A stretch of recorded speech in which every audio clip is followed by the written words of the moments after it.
Okay, we are live. We are recording. Phone lines are off. You're good to go. Thank you very much. Good evening. Welcome to the Town of East Hampton Planning Board meeting of June 22nd, 2022.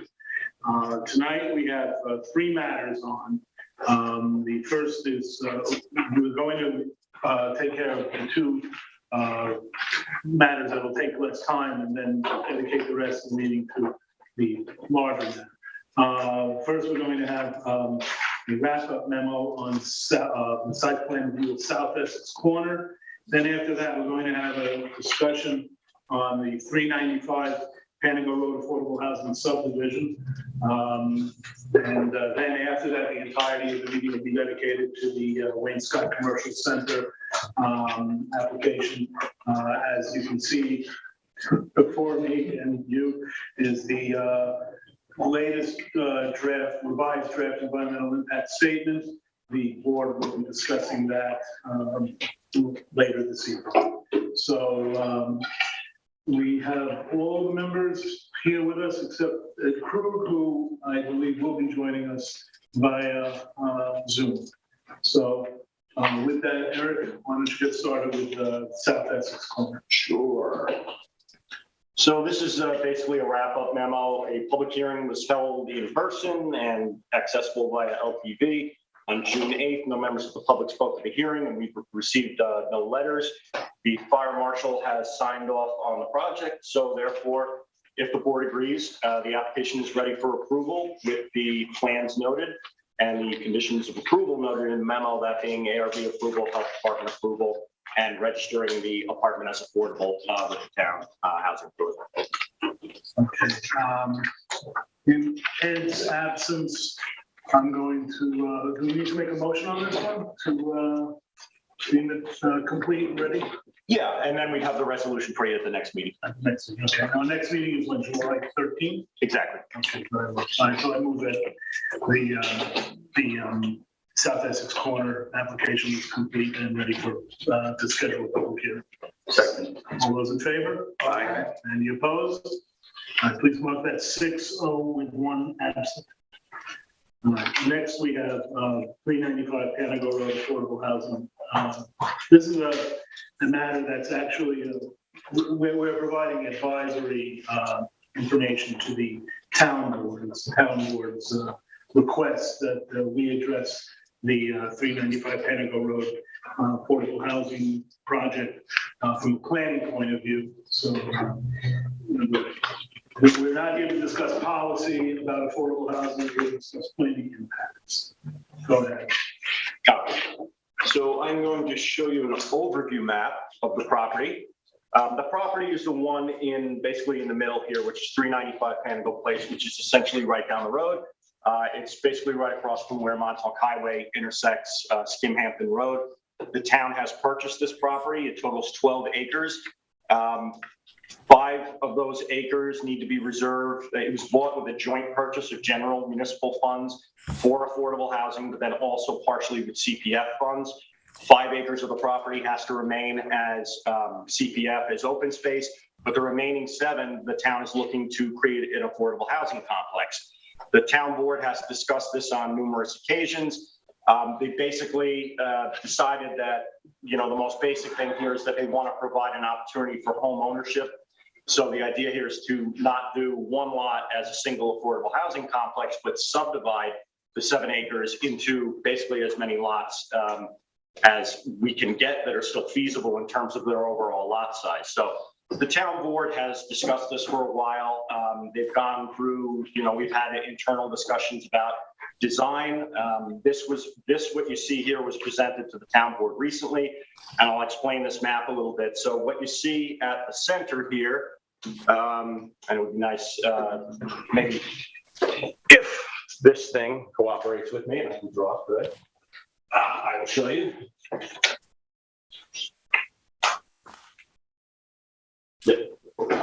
So basically, this is a little bit tough to see, but I'll also give you a close-up of the subject property. But this is the subject property right here. What you'll see when I show you a close-up view of this is that this is the CPF reserve area. There's a buffer here, but I'll get into that in a sec. What I really wanted to illustrate for you by showing you this overview map. This thing never works. It's great when it does, but it never does. Anyway, but these, the lots that you see to the north and to the east there are neighboring subdivisions. There's one to the immediate north called EEB Farms. It's a 4-lot subdivision. This dark green is a reserved area. This light green is actually an agricultural reserved area along the train tracks. But so this is really just to illustrate you the existing development here, and then these recently approved subdivisions, which you know, would be considered to go in soon. So just erasing that. The one to the east is the Panago Hill subdivision, also a 4-lot subdivision.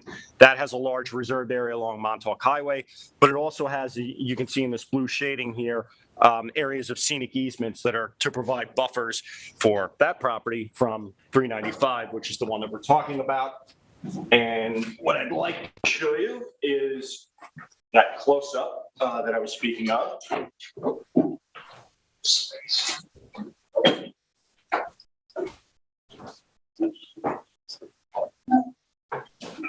just need to let the computer catch up, and there we go. So you'll see this is basically a 16-lot subdivision. These lots are roughly a 1/4 acre in size. Obviously, you can see some of them are a little bit different in their dimensions. It's a little bit of a tricky property because, as you can see, it's very long and narrow. But basically, if you're going to have this many lots, you need to have a full road. We've drawn that in here with a cul-de-sac terminating at the end. There were some basic things that we need to have here. The town board wanted to have buffers, at the very least 100-foot wide buffer along Montauk Highway, which you can see in the south.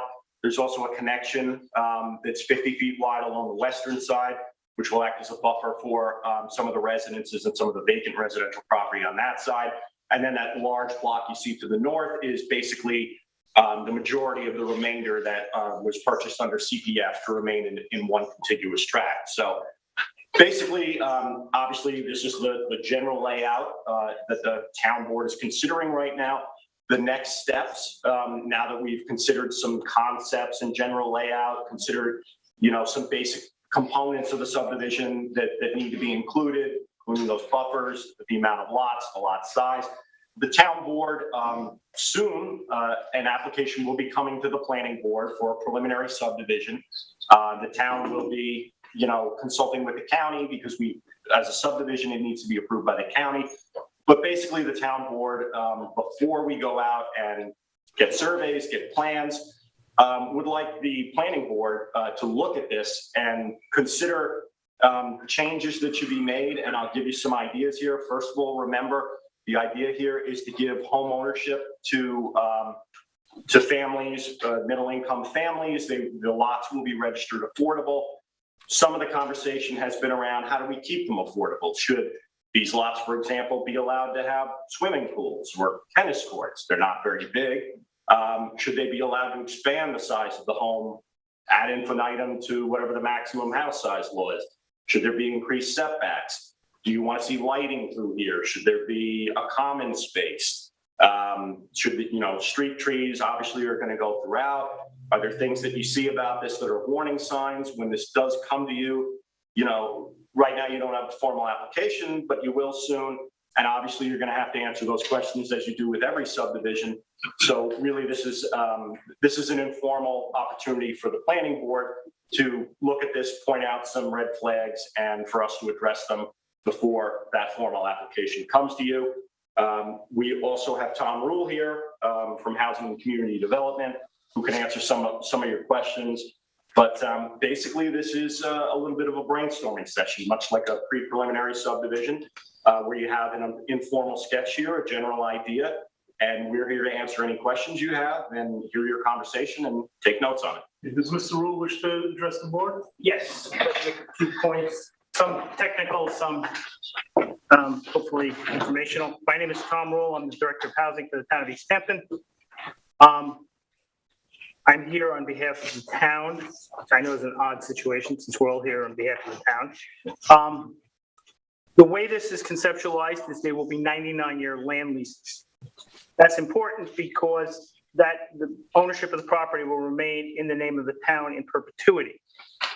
As has been demonstrated in the past, covenants and restrictions And it can't be filed on this map because we're not conveying out the underlying land. The CNRs would be between the town of East Hampton and the town of East Hampton. It's kind of a moot point. So those protections that we're looking to apply will be applied in the 99-year lease, and the prospective buyers will be bound by that lease, but the underlying land will still remain in the town's name. This has come up in the past, affordable housing subdivisions with the requirement for CNR. Well, you can't do that because it's a CNR to ourselves. So rather, we're incorporating those restrictions into the leases. As Eric said so well, I won't bore you with all the minutia, but the town board is looking for the input of the planning board before I spend a certain amount of money, the taxpayers, on surveys to file an application with this board. So that's why we're here tonight, to try to get your input for the map and any other recommendations you'd like to make for, incorporation into the lease for the town board to consider before we formally come back here. Just so that I'm clear, the houses themselves, are those leased or are those owned? They'll be owned. Yeah, 99-year land lease. That's to keep them affordable in perpetuity. The whalebone model was extremely successful with building houses, but they are appraising out of the program because the market is so high. So our standard lease has an appreciation cap on it equal to the consumer price index, which these days is getting higher, but in order to cap them, and that 99-year land lease, so that the town's investment in that land will be, as much as you cannot violate the law of perpetuities, it will be perpetual in nature. Well, leaving aside the arcane area of the law against perpetuities, if a resident of the subdivision wants to sell, they live there for X number of years and wants to sell, then presumably the value's gone up in the house. Town has the right of first purchase. If we don't exercise that, we have a right of recapture. Okay. And their appreciation will be capped by the consumer price index. But the appreciation, if any, which we presume it would be, Yes. go to the purchaser of the affordable house. What they paid for it, plus the appreciation on the consumer price index, we would buy it back to that and try to recycle it through the program. Okay, but in other words, somebody who buys a house can make money on the house. Over the long term. Yes, over years. Yes. They would make money at the rate of inflation. Yes. It's capped at that rate. Yes. So which traditionally has been less than how much land's gone up in East Hampton. Land in East Hampton is well ahead of it. So if the CPI goes up by 5%, but the market, the value of that unit that house exceeds 5%, what happens to the difference? The town effectively owns it. Okay, so that's money made for the town. Our hope is that we will get it back and we will resell it for whatever we purchase it for. In the past with the 99-year land leases, we've been able to just resell them. Mm-hmm. They've appreciated, but we resell them at appreciated value to someone whose wages have gone up more since this time. That is the current theory on how we're trying to keep them affordable and for future generations. What about the lease rate for the homeowner? They're paying the equivalent of the taxes as if they own the property. So there's no tax benefit to, if two houses are situated next to each other, one where the town provided the land in a 99-year land lease, and one was purchased by the homeowner, they would pay the same real estate taxes, but that's the only lease payment.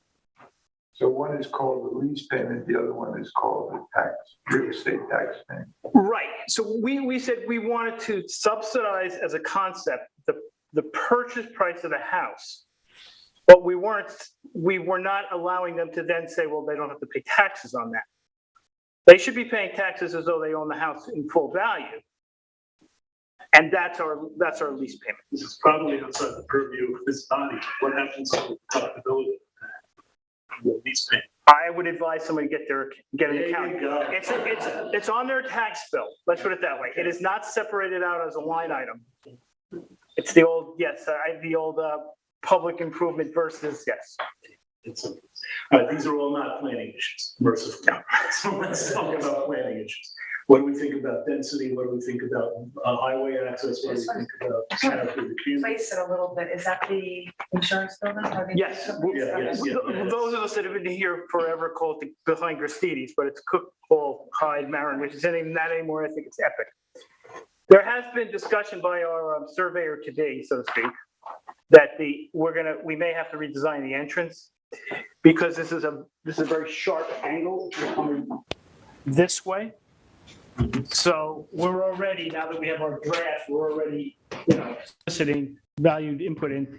And this is just a sketch, obviously, of, ideas about making better improvement. So you'll probably see a different map when it gets back here to try to clean up the access off the highway.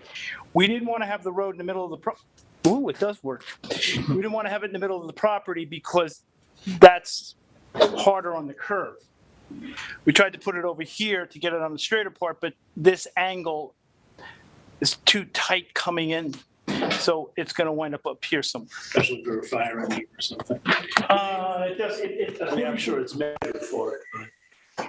Well, according to the our surveyor, who we're about to hire, he wants to redesign the entrance, and he's more of an expert. I went to an engineering school, but I do not have an engineering degree. The intersection with Skimhampton is no joy to negotiate. Is there any thought about having forbid a traffic light or something like that? And then, Not in the context of this subdivision. see, I have to say the horrible thing. You mean a traffic circle? That would be. Well, that'll really, traffic circle's another one of those. Like fear of having triple amendments, but, I mean, all kidding aside, I mean, that corner was Skimhampton. Yes. It's really difficult corner.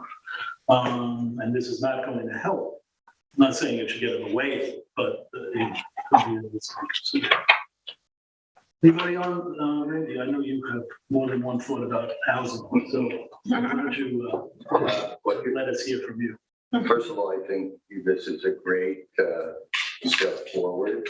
The town board bought this site, waited at it with the help of the planning department, housing. I think it's a really terrific move.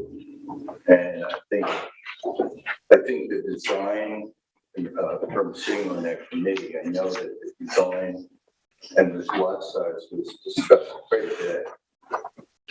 So I don't know if the insurance, if there's any way to work with them to get a better access, but I'll leave that to the surveyor. It also looks like that not only off the highway, but that first left. Can you get a curvilinear road in there? Well, that's our plan of attack with the 50-foot right of way. Okay. We're hoping to snake it within the right of way. So, and this, of course, if you move it this way, it'll come over into here. That'll slide that way. We'll be able to try to wind it a little bit coming off the highway and then inside the right of way. Tom, I don't know if you want to test your luck with the fancy magic pen.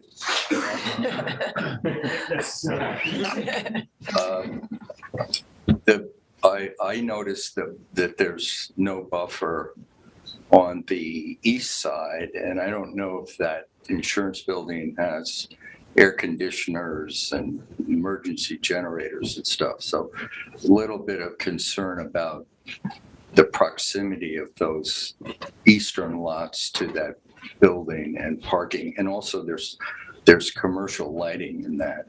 So why not some buffer on the other side? Anyway, that's a thought. I understand there's a design issue with the width of the lot there, but that's a thought. Clearing, I think that the projects the town has done where they left as much of the native vegetation up as possible are the most successful ones, rather than, clear cutting suburban style. So I don't know what you're thinking in terms of clearing. Well, we have two competing thoughts. One is if we go modular, they require more clearing. But we want to minimize clearing because it is a wooded property, and there are some nice, they're not native necessarily, but there's some very nice landscaping trees. The area up here where there used to be a house, the town took the house down. I think you can see it there. There were some nice trees in that area that we were trying to identify. We have had this, by the way, I forgot to mention, we have had this lot surveyed by an archaeologist and tracker, and they've indicated no need to go further. And during that, of course, we identified there are some nice trees in there. But we're going to try to minimize clearing, but if it goes modular, we'll require more clearing than it would if it goes stick-built. Is that existing structure? It was when this aerial photograph was taken. It has now disappeared. Dumpster. Town removed it. It was dilapidated. Pool on lot 9, right? Yes. So, Yes, there was a, Was a pool other than that. that's fine. public water, Yes. water main extension, IA septic. Yep. I don't think we're gonna get it. We get it past health department without it. We're using, TDR and this thing. So TDR to get the density from other town open space Right, and the back of the property. and the back of the property. And then the only other thing is whether or not you want to have any architectural, not cookie cutter, but any architectural standards as far as the way they look. So they're compatible. Both we've discussed, and we will be implementing something related both to siding, because of turning them relative to each other so that they're not all staring in certain, for example, this house here, for example, if were you to use this design, this one would be, headlights would be a problem there. So you might face the house this way. Issues like that, which way, and of course, here we're talking about fencing as a possibility. Yeah. In a way to mitigate that tight boundary there. There'll be probably what we've done in the past. We had a broad architectural sense for what we wanted. Put an RFP out at like Green Hollow, for example. We selected 3 builders, and then we left it up to the buyers to select one of those 3 builders, so that there was a differential between all the units. It didn't look like tract housing with every unit looked the same. On the other hand, it didn't get something that was like, where did that come from? So we put a broad, whatever East Hampton, cedar shingles, shiplap, cedar siding. But we allowed people to have individual choice of builders and models, and tried to keep the same model away from each other. What's the size of it? Well, I think it's going to be, I think we're talking about between 1,000 and 1,800 square feet. About that, About based that. on the lot sizes. But that's, More or less. Yes. Yeah, but I mean, that was another discussion that we had, was whether or not there should be some kind of cap on the size of the homes to keep them affordable. And the minimum, there was also a discussion whether 600 was too small. I think the town board came around 1,000 to 1,800. The neighborhood I live in, and including the house I live in, is in that category of 1,000 to 1,800. By the Montauk School, it's an old section of Montauk that developed with a lot of small houses. So it's perfectly doable. I mean, in a world where people think, you need 3,000 square feet, you don't. 1,000 to 1,800, and it especially will help keep them affordable, because won't be able to be expanded dramatically either. So that's roughly what we're guessing for house size. Max? Yeah, Probably 4. so it could be from, from say 1 to 4, somewhere in there, or 2 to 4. Well, I'd say probably 2 to 4. I don't think too many people have 1-bedroom are building 1-bedroom houses. Okay. What we've had in the past in a few cases is we've had people with the typical salt box and they don't finish the second floor, so that down the road, when they get more money, they can finish the second floor, maybe put some dormers in, and get a 2-story house out of it when they come in entry level. If depending on what you're looking for the price, if you're looking for 200, 210, no, maybe they don't, you keep it all on the ground floor. For a good growing family, let's put it that way. My last comment is, I remember working on Windmill 2 when I was doing private work, and we had a couple of landscape architects in office who I think had some really good ideas for plantings. And so I would just encourage the town to consider, there's lots of talented landscape architects around, to try to get some ideas about how things look and work, and irrigation and all that stuff. That's it. Very much. Michael, I'll start with you and go around the table. I just had a question about accessory structures. And I'm curious, like, if it's in this program, does the town need to approve if they want to put in a shed or put in on page 5, I'm a little confused by Well, there's put in as there's no limit to the number of accessory structures. There's got to be some physical limit. 600 square foot, right? Yeah, well, that's the maximum size single building you can have, but Right. under the code, you can have ad infinitum accessory structures as long as you're not over coverage, so. Well, That's another thing. these lots are small enough where you're Yeah, probably yeah. going to go over coverage before you get more than 2. We've discussed it. We have not firmed that up. That's an open question in front of the town board. Because, if somebody wants a small house, but they really want a big garage versus a big house, and it's an open question. But there's a lot of discussion of that because we don't want people over improving the property out of the program. On the other hand, our rules are so tight that, some sheds are accessory structures. Just to put a lawnmower and a clam rake in, they need a building permit. You don't want to ban that kind of stuff because that's, a lot of people need that for survival. I have a garage that's the car has never been in. So, yes, I still have my clam rakes.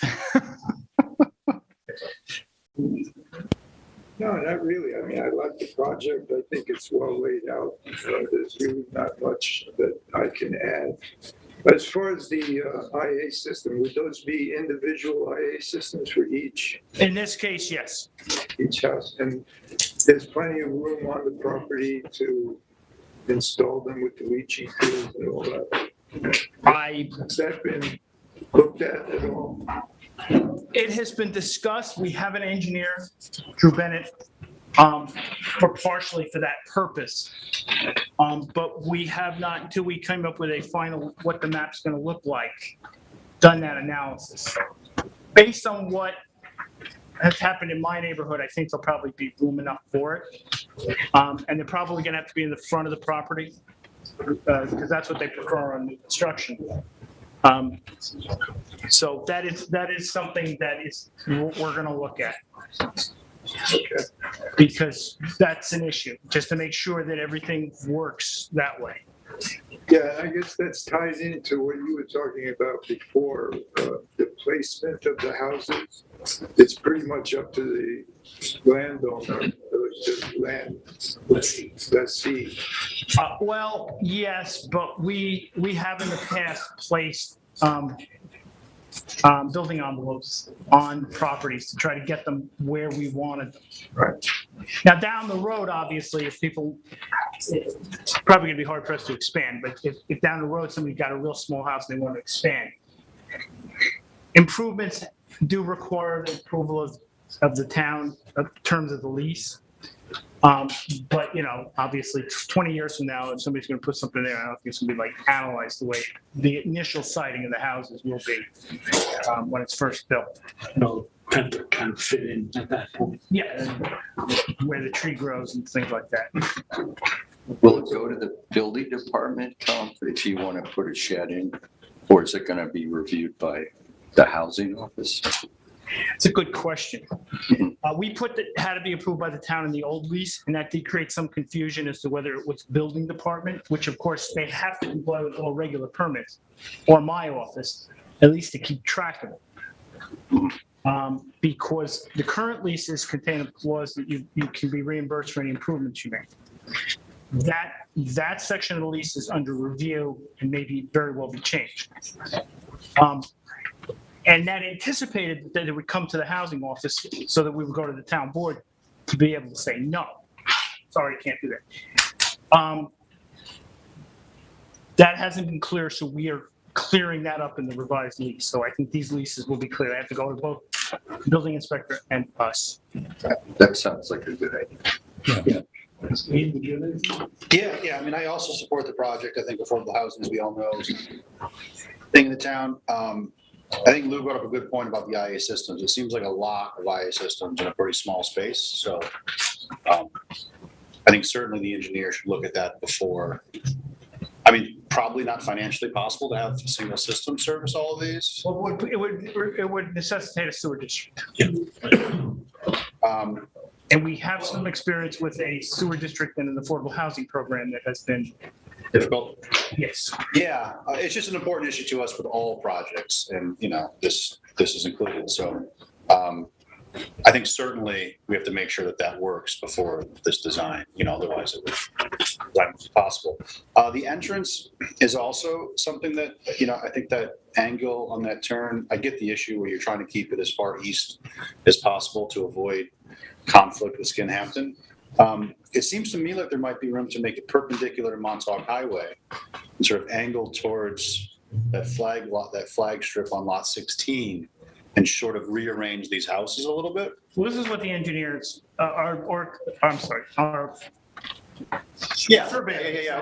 Okay, great. I missed that initially earlier. He said, no. He said the same thing, that angle. Exactly. You might shift the lots around based on that. Yes. But then you have a 90-degree turn in, you still have a buffer. And I think Randy brought up a good point about, I think for the commercial area next door and the house, these, you know, future housing lots, if it's approved, there should be a buffer on the eastern side as well, at least maybe back to lot 4 or so. It seems like a tough ask to have those lots right on a parking lot.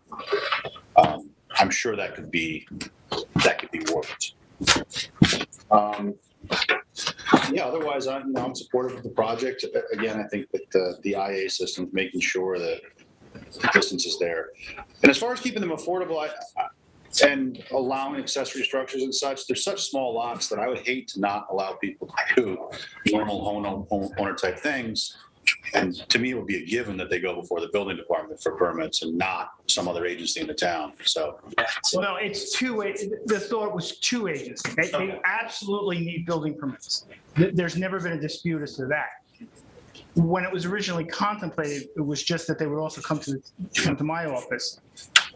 So that if it was a major undertaking. What would be the reason? Because you don't want somebody to build something that's so expensive that then that's passed on? Yes. Because it's happened in Wellbone. CPI plus improvement value, is that? Well, that's what it's in the current lease.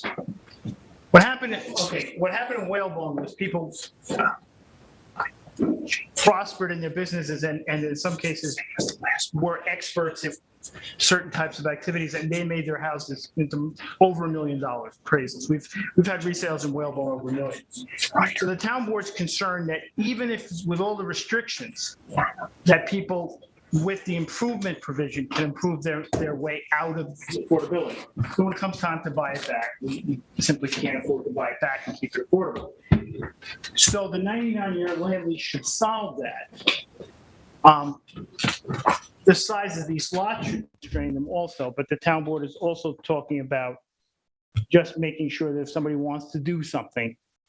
How does the appraisal come into play if it's tied to CPI? Because that is the limiting factor, unless people are being compensated for improvement values separately, but appraisal seems like a complicated. The current lease, not on this project, but the current lease includes a thing that says you get back the value of capital improvements made. CPI plus capital improvements. Yeah.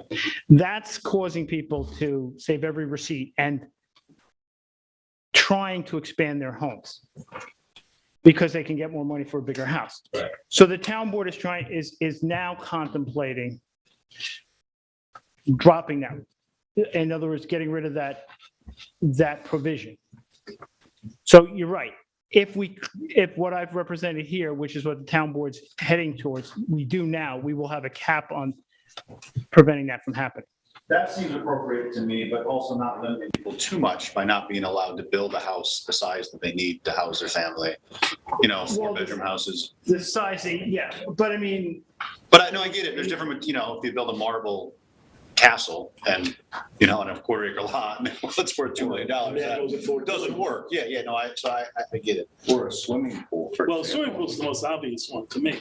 You know, you start putting swimming pools and affordable housing together, you're putting, it could, I'm saying you would, but it could be a formula for not having affordable housing on what is intended to be affordable housing. Especially if by chance you sell one of the houses to somebody who works in the pool business and does it themselves. Okay. I mean, that's a scenario for possessing a skill that will bring this house. And that is similar to what's happened in Wellburness.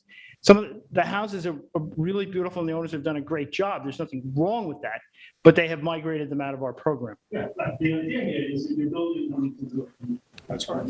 The idea here is that this is affordable housing, and it's intended to be affordable housing in perpetuity.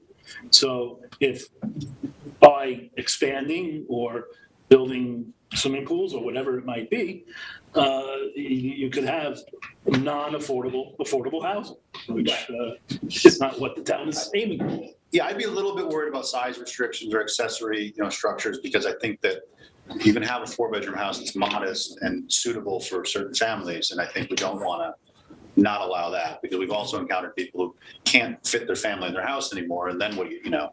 So this is a delicate balance, and thankfully guys like you are out there who probably know more than guys like me.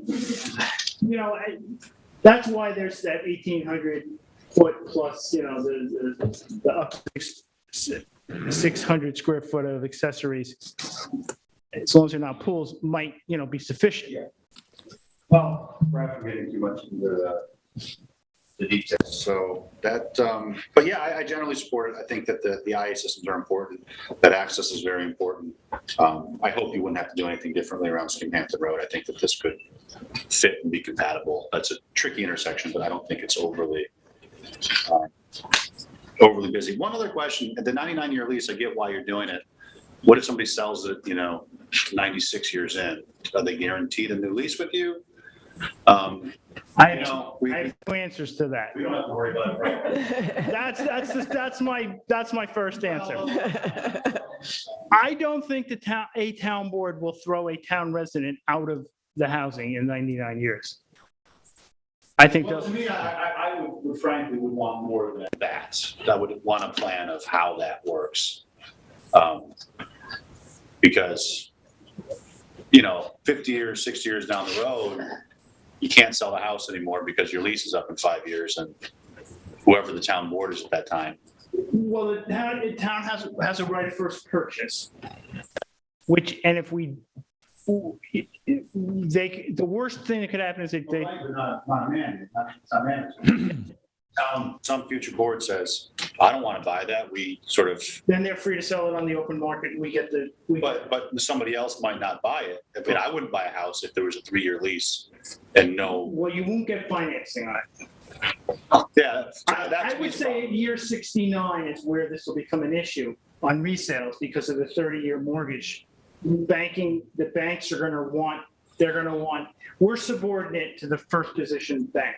Well, So the bank is gonna want that, a new lease extended if the house transfers with less than 30 years on it. right. Because Well, and it's just frankly for the stability of the homeowner. The point of this is to have, lower income people be homeowners. well, we're figuring anybody who buys a house now, if they've lived 99 years, will, Well, I know, but as a planning board, that. Right. So anyway, that's a. It could be underwater by then, you never know. It's something that should be worked out, I think, before we're all dead, It'll be worked out around year 69 because that's when it will start occurring to people that you can't refinance. Well, I guess more specifically, I think we should work it out now when we're planning the project and the way it's designed. Well, I don't know that we can work it out to the point that we're going to know exactly what's going to happen in 99 years. I mean, just ask anyone in Hong Kong about that. Then perhaps the 99-year lease is not the way to protect. No, the 99-year lease is the longest lease we can legally enter into. It's a pragmatic issue. The thing is, what you can do is build in a requirement that in 40 years, the planning department, the planning board, the housing, whatever entity exists in 40 years, and Lord knows the town can restructure itself so that your department's out of business and we're out of business, but that in 40 years, there has to be a meaningful assessment of what is the future ownership of that property going to take. Right. I don't think that as a practical matter, we can today make decisions about where and how that 99-year lease is going to be disposed of or renewed or whatever is at the end. What about a right to renew, not to be unreasonably withheld? Maybe, or what I'm saying though is. Signing the lease right now? Well, Yeah, that's right. Because you're separating ownership of land from leasing of land from ownership of the house. right. And when the sale happens, the sale is going to be of the house. There's going to be an assignment of the lease, and the lessor is going to remain as the town. Well, no, if the house is resold, it'll be a new 99-year lease. To the new buyer. And that's So it's not. So they're not going to. It's not a 99-year lease that's entered into on day one. It's it's only going to exist as long as the owner or the owner of the house leases the land. Well, we're gonna sell the house to someone, and they're gonna get a 99-year land lease. You can make your 98. Well, I'm not at year 98 yet, but when they sell, if they, for whatever reason, decide to sell, The new person gets the 99. new person gets a new 99-year lease. Definitely. If the town doesn't buy it and the individual buys it, they'll get a 99-year lease no matter what. No, well, the town's been buying them back and I know, but they don't have to. housing list. The town's broke. So you're going to have potentially 20 different leases expiring on 20 different days Oh, yeah. as the Already time have goes on. And these, I'm sorry. I already have that. I have green 99-year land leases. 10 other lots are resale lots in Whalebone are. And that actually probably resolves the issue, because that means that anybody who comes in and buys a house now has 99 years. As long as that's a fact, though, that if the town doesn't buy it, even though they have the right, somebody still wants to sell to an individual, that person is guaranteed that lease, not. No, they Because- pay us back. The current practice is that if we don't exercise the right of first purchase, they pay us back for the gap between the fair market value and the sale price. And then it's free and clear. The land goes with it. Effectively, Say that again, Tom? that was Ed? Ed, that Yes. Okay, the current practice is, because we've never not exercised our right of first purchase. But if we get paid back the gap between the imputed value and the market value of the house, we get that money back. It's free and clear. It goes on the open market. But then you lose the affordability, so. Right. That's why we don't want to do that. Yeah, simply that. I mean, honestly, and maybe I've gone too long already, I think that we might want to look at other restrictions that don't involve having to have the 90-year lease. I get why you're doing it, because it seems like it's the most controlled. It's a little bit. What's the land trust?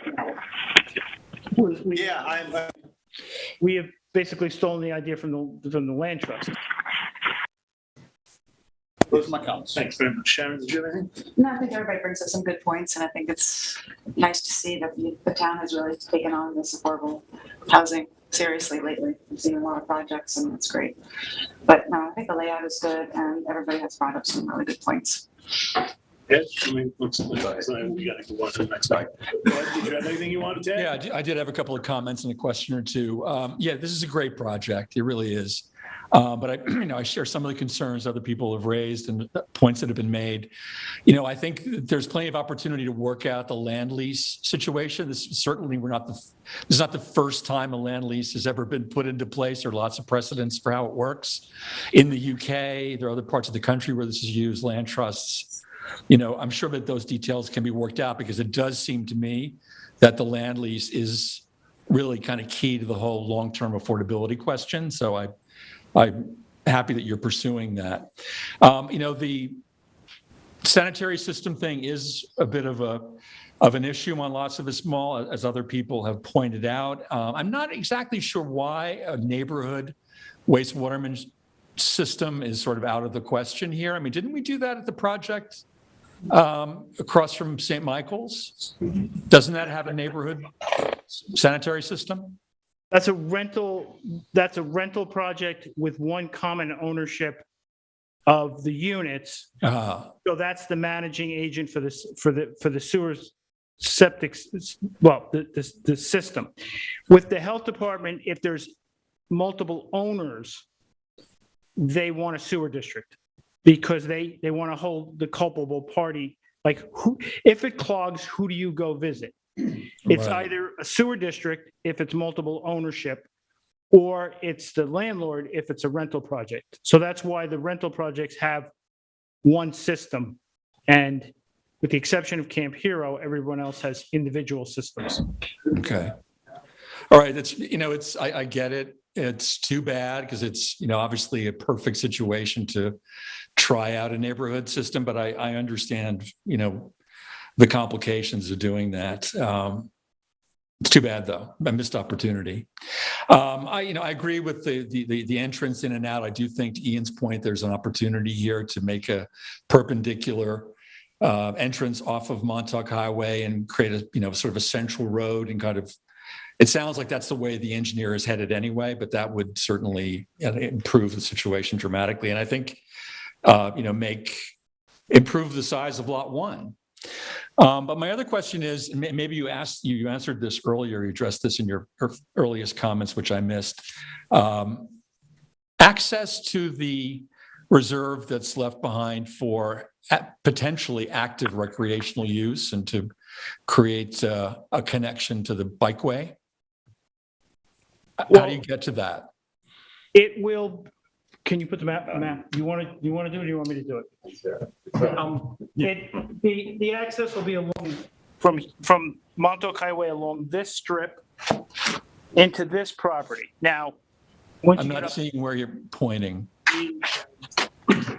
And the reason for the long green strip on this side is the access.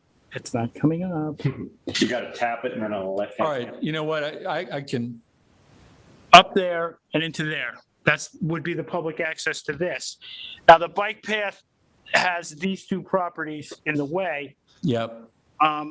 That's not being addressed as part of the subdivision, though there's some indications there may be an opportunity to get back there.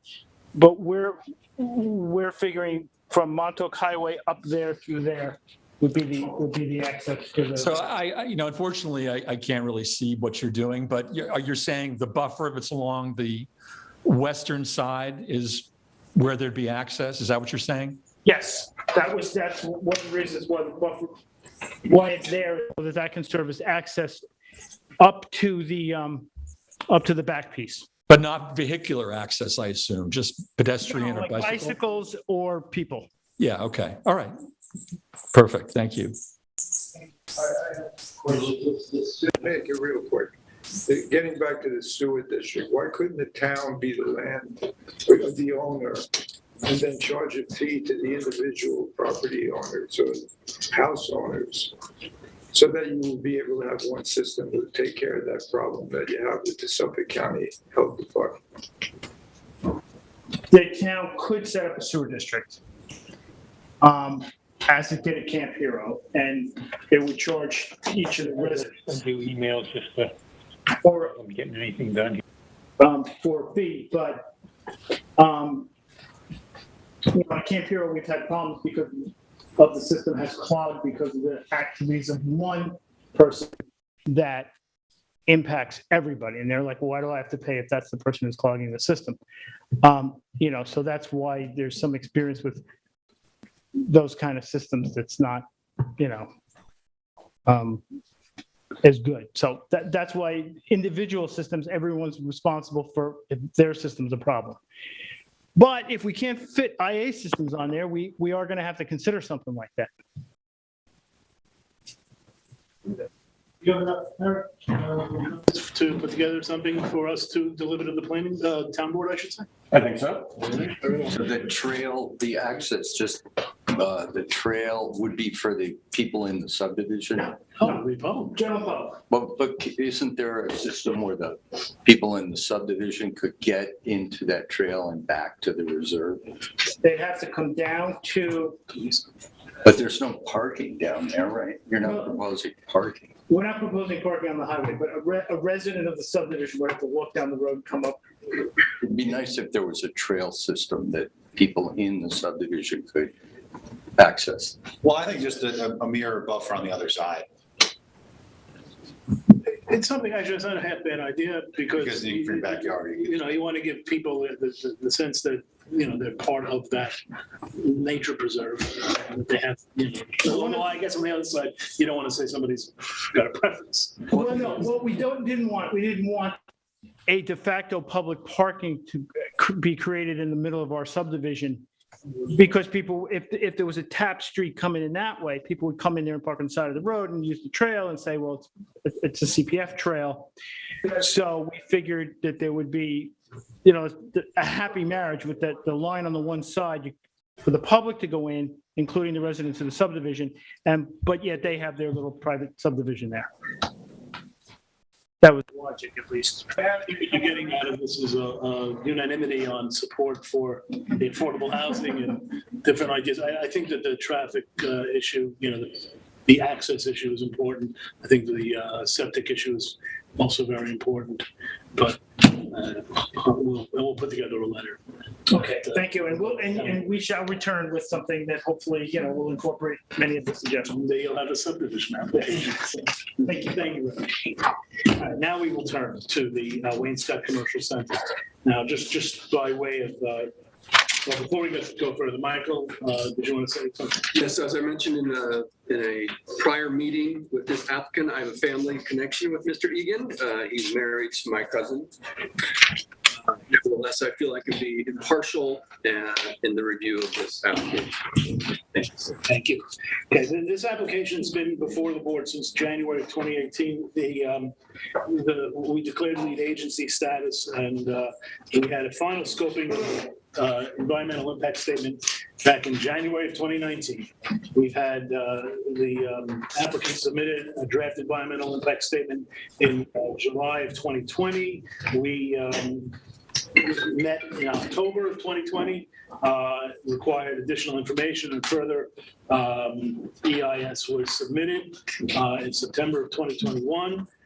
We held meetings in October, November, October and November, I should say, of 2021, dedicated to reviewing the EIS. We submitted a lengthy letter to the applicant identifying reasons that the EIS at that point was incomplete. And the applicant on May 18th of this year submitted for me revised draft environmental impact statement. We're going to hear from Eric on behalf of the planning department, as well as our experts that we have on water issues and traffic issues. And the applicant will have their opportunity to be heard in support of the EIS, the draft, and then the planning board will have a discussion. I will remind you that the EIS is, at the end of the day, the planning board's document, and it is the reason why we go through with it, even though the applicant writes the EIS and supports what's in it.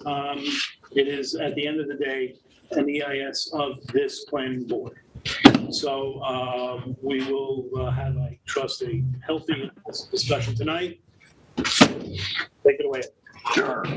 So as the chairman said, there are, as he mentioned, there are outstanding items in the draft environmental impact statement. There's actually 20, exactly 20 that were identified at the time of the last review.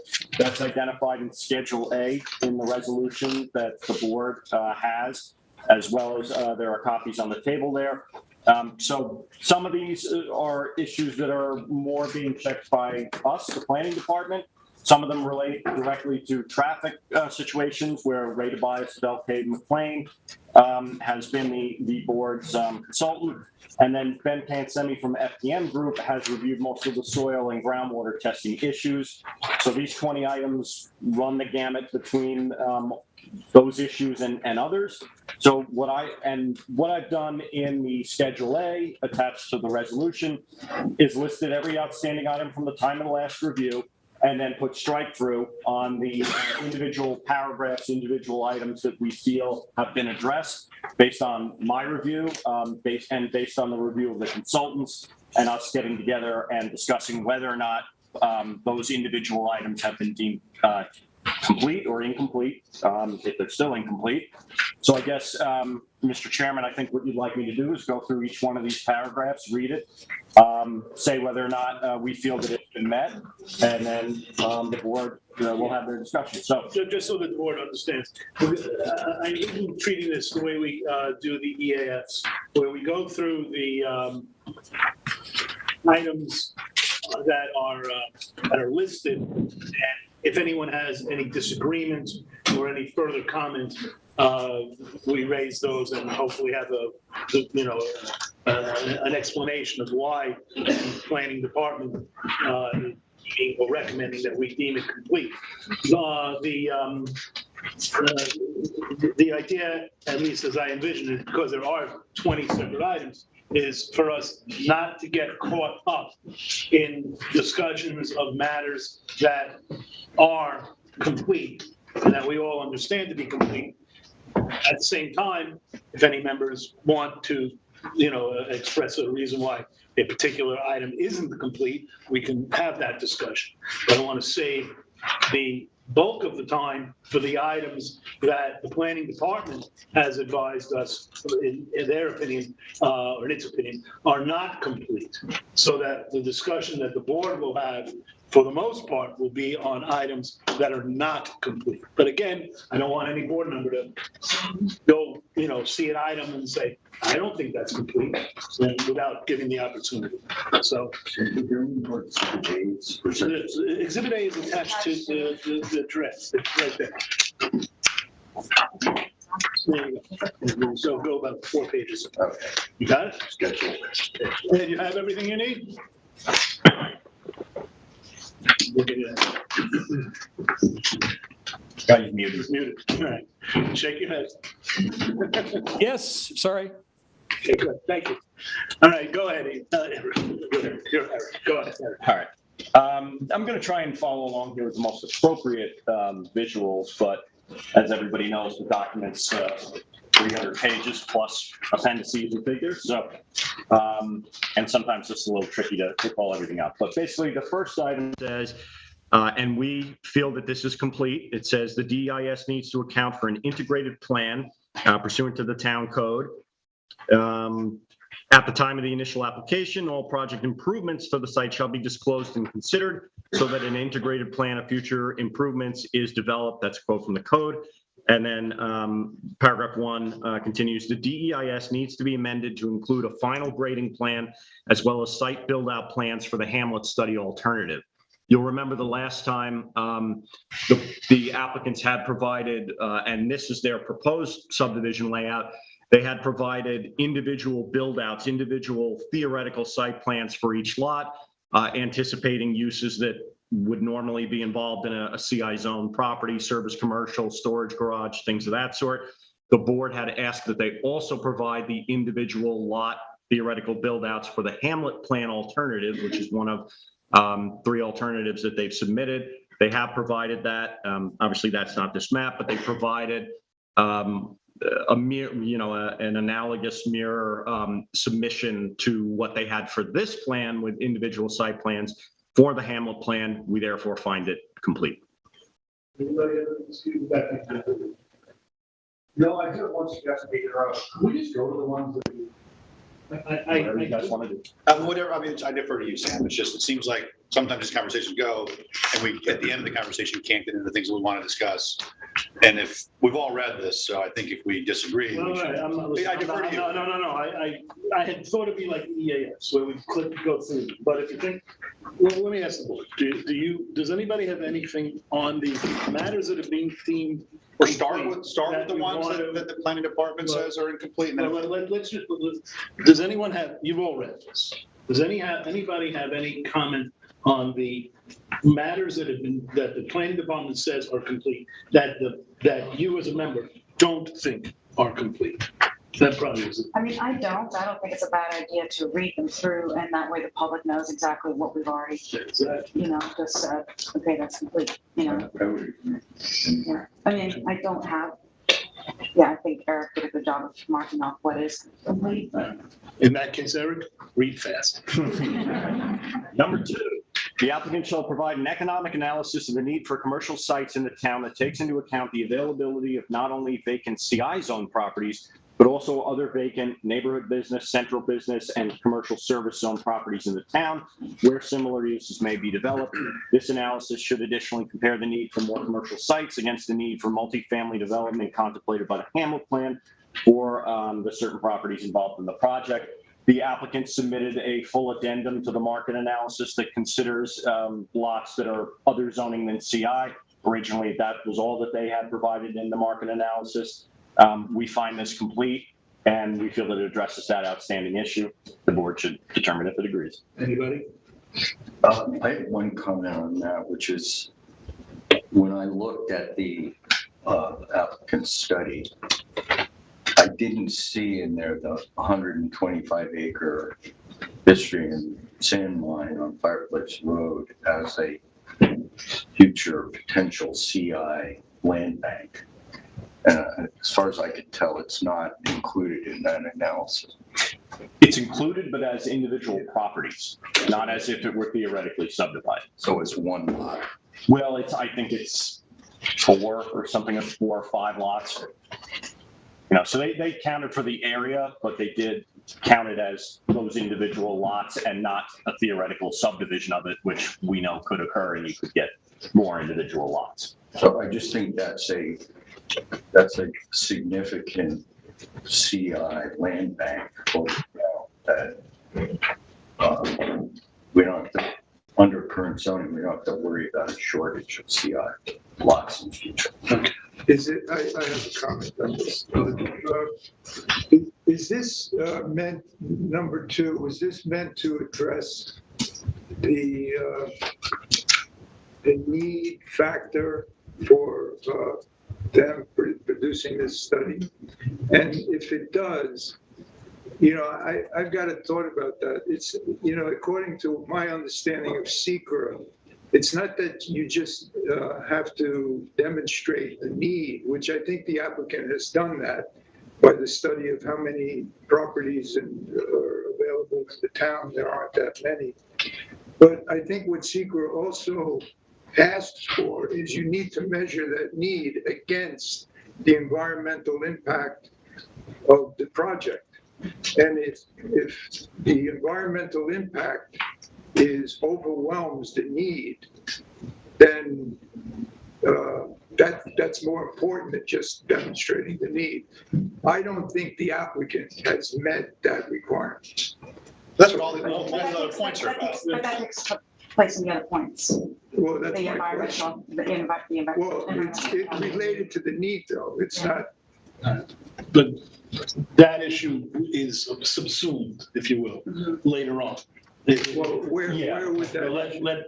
Well, Most of the DEIS. Yeah, it's the difference between, I mean, ultimately, obviously, the planning board as the lead agency would need, for this application to get an approval, would need to find that it met all of the applicable standards under the town code, as well as everything that's in SECRA, that when it says a lead agency is rendering its determination, to consider, which are very analogous to the town standards, protection of groundwater, protection of surface water, protection of community character. But that is essentially at the end. Right now, the board's main task is determining whether or not the DEIS has all the information that you asked for you ultimately to be able to render that So determination. we then need to connect this number 2 to the other issues regarding. Ultimately, but right now, Ultimately, yeah, right. consider it as- We said the question of whether or not the project meets your standards is something to be determined, at later stages of the process. Once this is fine, once we have determined that it's complete. We told them they didn't do a thorough enough economic analysis. They've come back and done a more thorough one, said, okay, you're showing that you need this. You still have to do all the other stuff. Show it's not an environmental hazard, like this is one small detail that we said they hadn't even done enough the first time around, and now they have. Now, at least the planning department says that they have. So, Okay. But yeah, the question is, do any of us disagree with that analysis? That- No, I think they've demonstrated the need.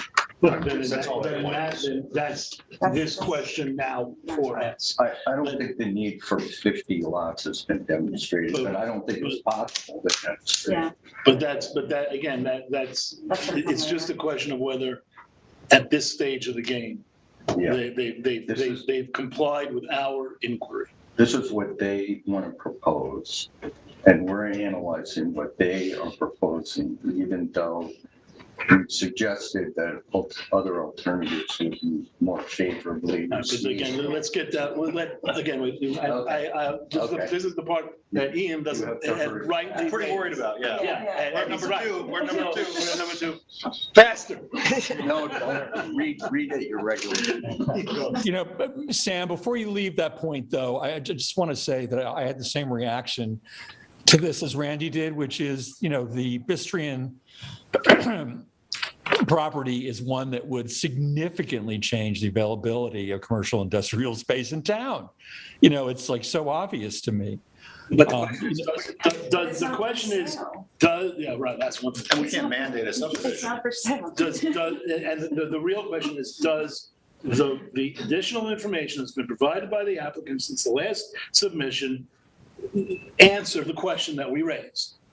Whether or not the Bistrian property, if assuming it was even available, is a factor, it's a separate issue as to the question of whether or not the applicant has answered the question we asked.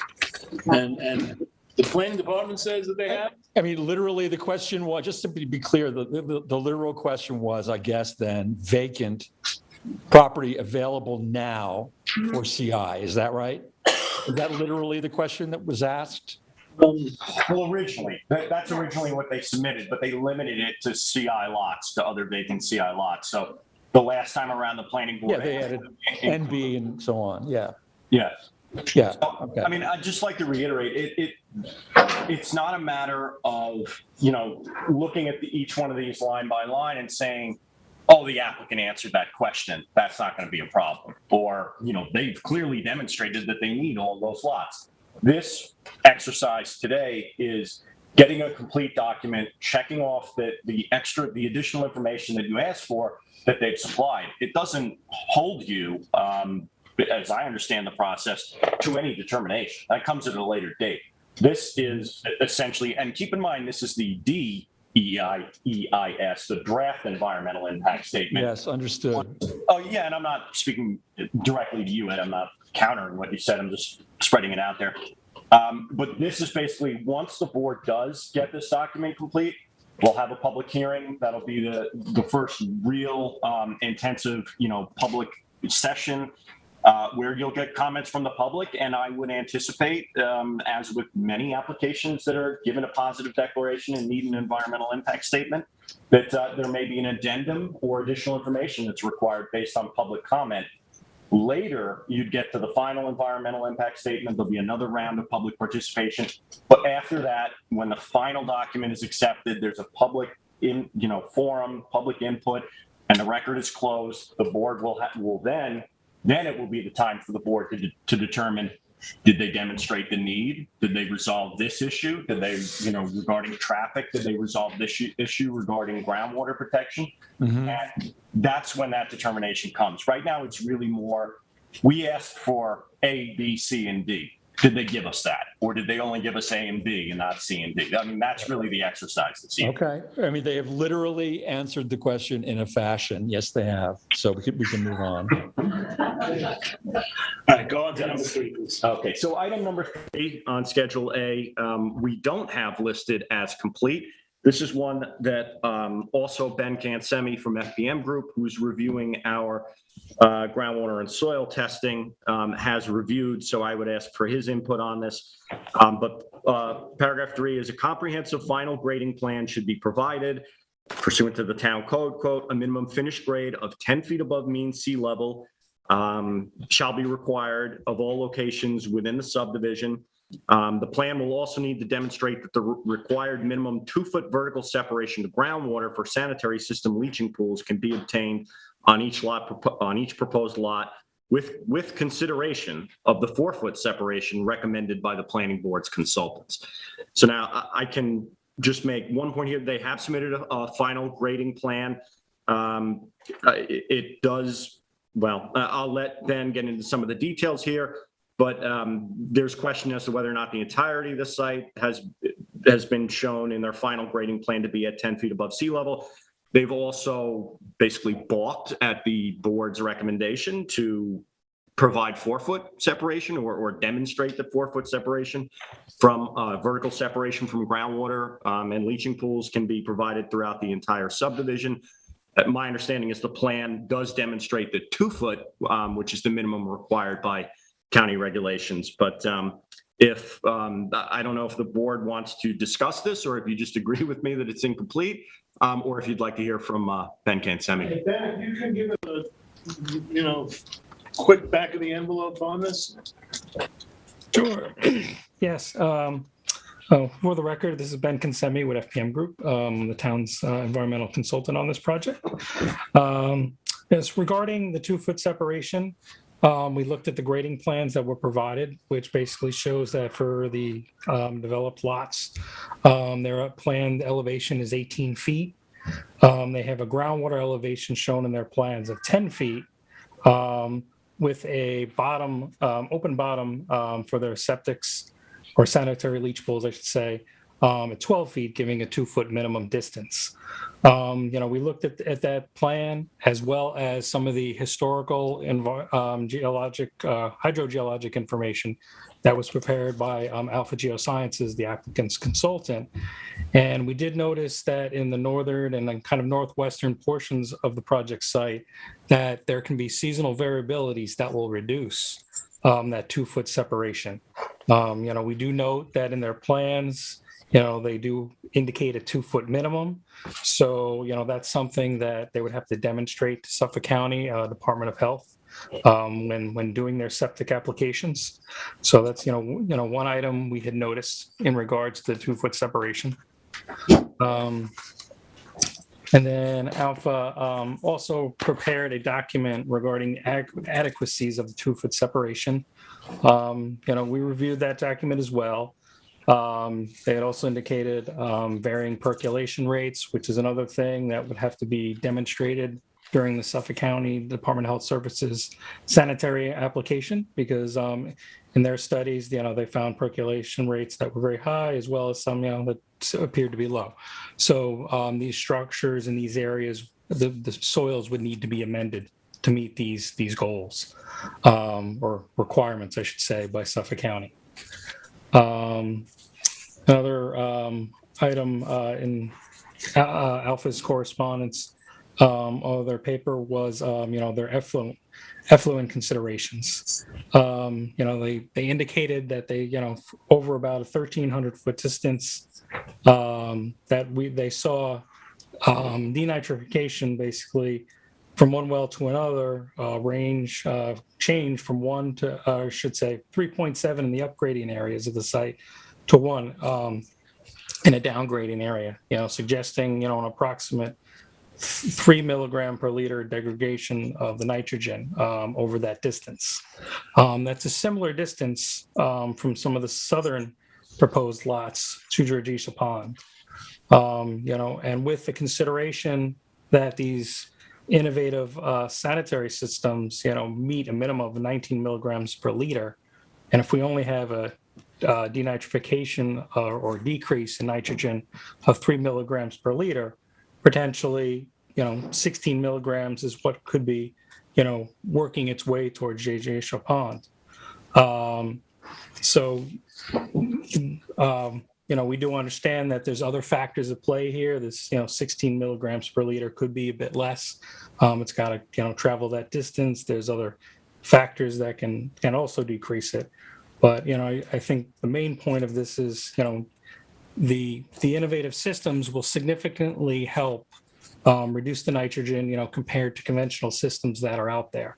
You would see less nitrogen output from these systems than other ones that are already in use currently in the area. And basically, we're just kind of disagreeing with, their statement that their concentrations would be well below Suffolk County's groundwater target of 4 milligrams per liter, in groundwater. I think that's kind of it in a nutshell. Maybe a little rushed. That's fine, Ben. I appreciate that. So I guess my question is, we're saying it's incomplete. So what are we asking them to demonstrate? I mean, that seasonal water flow to me seems like something that they would have to deal with. If it's 1 foot in the, in the spring and 2 feet in the winter, then, that's not good enough, right? So I guess I'm unclear what we're asking them to provide. Well, one thing we could ask them is to, instead of doing a 2 foot separation, they could do a 4 foot separation. Right. Well, But legally, I think aren't we bound by what we've previously asked? Absolutely. Yeah. I think what we're clearly saying, show us that your plan will provide this 2 foot separation always. And our consultants are saying they didn't do that because of the seasonal change. We just want to make sure that they do that. That's incomplete. Didn't we also ask that they consider a 4 foot separation? Is that part of our? Yes. we have But to that it be considered. Consider, yeah. consider. So what does that mean? I mean, if you should consider it, if it's something that, if the 2 foot doesn't work, then you need to consider the 4 foot. But it's not We're bound showing by that the law. 2 foot doesn't work. That means you should consider the 4 foot. Then that means that you think it's incomplete in Right. that respect. Well, so Bear in mind, the threshold question every time today is complete or incomplete. That's what, you have to filter everything you're doing, so to speak, through that. Then regardless of how we feel about the 4 foot though, our consultants are telling us they didn't show the 2 feet. And so we can all, everyone's going to agree on that. Maybe not the applicant, we'll hear from them, but we want to see that for sure. Okay. Did I answer your question? no. Go ahead. Ben, does 4 feet satisfactorily account for the seasonal water table fluctuations? Yes, it would. It would more than account for it. Basically, the seasonal fluctuation that I saw on the data set from 2018 basically was a little more than half, would have made the separation about 1.5 feet. So, the 4 foot would be really nice, but, we got to, understand there's only so much we can work with, or the applicant can work with where the water table is and where the site elevation is. So, we definitely need to meet the minimum 2 foot. And Definitely two. and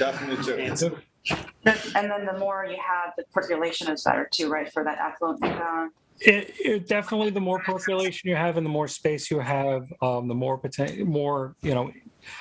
decrease for denitrification you have as it works its way to the water table.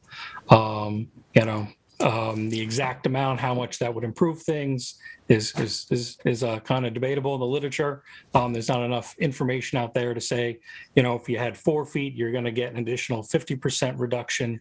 But given the percolation and the materials that would go through, you would expect that as it goes through the soils, the more soils it goes through, the more chance it has to reduce the nitrogen load to the water table.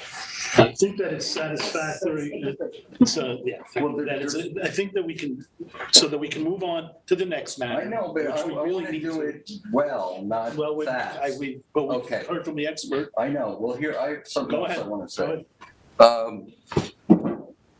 We're talking about nitrogen in groundwater, but what about the and there's drinking water standards, but there's also, we're talking about Georgica Pond and nitrogen levels that are compatible with the flora and fauna of the pond, which is not necessarily the same as the standards for drinking water. So I'm not hearing any analysis of how much additional nitrogen is going to reach Georgica Pond and what impact that has on the flora and fauna in the pond and the fish and the fishing, the commercial fishing resources, et cetera. Is that part of this current inquiry? Yeah, that's what I was going to say. That actually kind of relates more to one of the other questions. So it might be, Okay. Good. Yeah, in fact, that's really the guts of paragraph number 5. Which we'll be at momentarily. All right, so the board. That's all. The board, does anyone dispute that number 3 is incomplete? We're all unanimous on that? Yeah, and I agree with Lou that the implication here is that we want to see what the difference in impact is between 2 and 4 feet of separation. To the extent that was something that we asked and that's in the inquiry, then that's a valid thing for us to raise. Okay, number 4. Sure. Number 4, we have labeled as completed. I'm sorry, the computer here isn't cooperating too well, but otherwise I'd show you the plan. But it calls for a complete final site landscaping plan to be provided in order to demonstrate that the site will be replanted in a manner suitable to the surrounding natural environment as per the town code. Clearing, the section of the code is called Clearing and Landscaping Plan. Quote, whenever the proposed improvement requires substantial clearing, filling, or grading, the planning board shall require a landscaping plan showing that the site will be replanted in a manner suitable to the surrounding natural environment. Such plan shall require a bond or other security to assure compliance. The applicants have submitted a comprehensive site landscaping plan. They're basically proposing to make most of the interior lots the grasses and various low-lying shrubs. They're also proposing street trees throughout the subdivision, but we find this complete, and they did submit a thorough, comprehensive plan. And again, the idea behind this is to return the site to a viable state before the lots are actually individually developed. But they did submit that. We find number 4 complete. Anybody dispute that one? Now, number 5. Okay. The applicant should provide an analysis of the potential quality and quantity of post-construction stormwater discharges associated with the project, along with a detailed evaluation of management and treatment measures to ensure that discharges of stormwater into groundwater and receiving surface waters, particularly into Georgica Pond, a water body identified as impaired by the New York State DEC, will comply with the applicable water quality standards and not contribute to degradation of that resource. Special consideration of the effect of potentially contaminated soil in the north central portion of the site on stormwater should be reflected in the analysis. And again, this is something that has been mainly reviewed by FEM Group and Mr. Cansemi. And I think this is a good lead into what Randy was talking about, but I believe this has been identified as incomplete still, and I will let you discuss or ask questions as needed. Well, do we need to hear from Mr. Cansemi again on this one? Ed? Well, yeah, basically my responses to the prior question apply.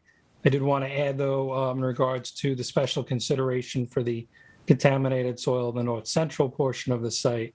That information I did not discuss previously. Alpha Geosciences, on behalf of the applicant, did an investigation for the PFAS in the north end of the site in December of 2021. Those results were provided to the town board and also reviewed by FPM. Based on, the report and the results, PFOA and PFOS compounds were identified in those areas. However, the applicant's consultant Alpha was successful at basically demonstrating that the concentrations decreased, going downward into the ground, and thus not presenting a concern or exceedance of this New York State DEC's protection of groundwater guidance. So they don't, we're seeing some PFAS and PFOA out there at some low concentrations, and it seems to have the soil quality has improved as we've gone deeper, and that is not a concern, doesn't appear to be a concern no more. Seems to have been addressed. Does anybody in the board disagree with the proposal that this is incomplete? No, I'm wondering how do we get the cumulative impact of nitrogen from and other contaminants from stormwater and wastewater? Or where are we looking at those combined impacts on groundwater and Georgia ponds? Anywhere? Is that for Ben? I guess it's for Ben. Yeah, I mean, basically, they basically focused their discussions for the nitrogen to Georgia Pond basically from the sanitary systems. There really hasn't been much consideration for stormwater other than, we're indicating that they would maintain the minimum 2-foot separation distance between the bottom of the leaching structure and the water table. So that doesn't satisfy me. I mean, well, then it's incomplete. It's incomplete, but that would be one of the things we need to have it be more complete. Well, once again, the question is, have we asked for that in a prior ask? Yep. And if we have, then that's a valid thing for us to find incomplete. And in our letter or the report to, I guess, the letter to the applicant, that should be something that should be highlighted. It's a concern of the board. Number 6, can we go on to number 6 now? Yep. Which is also an incomplete. Yeah, 6 is listed as incomplete. That's something the applicants may be able to address. We left it as incomplete. Well, I'll read it to you. As part of the analysis of the potential environmental impacts from a reasonable range of potential uses associated with the project's full build-out, the applicant should obtain confirmation from the Suffolk County Water Authority that sufficient capacity will exist or is anticipated to be available to serve the project's water supply needs based on that mixture of uses and their estimated water demands at full build-out. Now, the applicants did contact the Water Authority. They submitted a memorandum from them saying that the Water Authority feels they have sufficient infrastructure and capability to provide the needed water supply or anticipated water supply. In discussions after that information was submitted, it was my understanding that the number that they gave the health department was not, it was a low number. So the Water Authority may have been confirming that they had the supply for that lower number, but not the number that is anticipated from the project. I will also defer to Mr. Cansemi on that one. I think they gave a number in the area of 15,000 gallons per day for the 50 lots, and I believe that it was estimated that it would be more in the order of 30,000 gallons per day. But that's an easy one because it's really a number right there, and the discrepancy between that number. So, do you want to change the recommendation from the planning department on that, or? No, I wanted to see if Ben. I didn't see it in his memorandum of June 16th, but I wanted to see if he felt that that the letter submitted from the Water Authority to the applicants and by the applicants for this application, if the volume of water that is referenced in that memorandum, if he feels that is a accurate representation of the water supply need of the project. Yeah, and looking through the pertinent parts of the DEIS, it appears those numbers do match. They do have the water supply number that they submitted with this application, with this response here, and it also seems to match what's in the document as well. I'm not sure if it was other areas where it may have mismatched, but I think what we need to do is just make sure it's consistent in the document. It seems like in some areas it is, and possibly in other areas where you had looked into, it may not be. So 15,000 is the number per day, gallons per day. 15,700. Yes. And you are, just to be clear, you're okay with that number? That number is fine with you? I mean, because I want to point out from the Suffolk County Water Authority, it says, according to your analysis. So a number was given to Suffolk County of 15,700, and they say that's ample according to your analysis. And the analysis being the applicant. Right. Or right. So you can continue. Is that you're okay with 15,700 gallons per day? It seems reasonable. Okay, thank you. Okay, in that, I was just going to say, in that case, 6 then would be completed. Does anybody dispute that? Based on what our expert is telling us? I would defer to the expert. Yeah, for sure. My understanding was that we thought that number Was low. reasonable might be higher, but if he's saying that it's good, I'm good with it. Okay. Very well. Just one sec. So Go ahead. gallons per 15,000, let me see if my math is right. 15,000 divided by 50. It's 1,000 and change. I'm trying to figure out what we're estimating per site, per 50 sites, plus the cement plant and the other. And is this over an entire year, for example, or? It's 300 gallons per site. Yeah, that's a typical residence. It's a per day measurement. But that's And it would work out to roughly 300. That's the typical residence, 300 gallons per day. I don't see that would be a typical commercial industrial site. Really? I think houses would have They're more. usually lower. Oh, they're lower? Okay. Yeah, I think houses have more. Yeah, Okay. Yeah. especially if they have kids. All right, so can we all agree that that's complete, that item number 6? Yes. Okay, in that case, number 7, so 6 is now complete. 7, Okay. 7, the applicant should provide an analysis of the potential wastewater impacts from the project based on the reasonably anticipated mixture of uses identified. This analysis should take into account the potential combined impacts of stormwater and wastewater discharges from the project and discuss treatment measures necessary in order to ensure compliance with applicable water quality standards and to avoid degradation of Georgia Pond, a water body identified as impaired by the New York State DEC, attributable to groundwater discharges from the site. So this is very similar. In fact, actually, Randy, I think this is what you actually meant. You might have wrote this. This is similar to 5. 5 is about stormwater runoff into Georgia Pond. 7 is more directed at wastewater discharges. Combined impacts. Yeah, there's some overlap on them, but this one's the one more focused on wastewater. So this, again, is one that I think that Ben should address. And then actually after that, we can move on to some of the traffic issues. This is really the last one, exclusively devoted to. I shouldn't say you have a few before you get to the traffic. You have 9 and 10, which are so far. But yes, Ben, if you would. Yeah, I mean, basically, our responses to 7 are very similar to responses to items 3 and 5. We think we need, some additional information, regarding, what would the discharges be potentially from this project to Georgia Pond.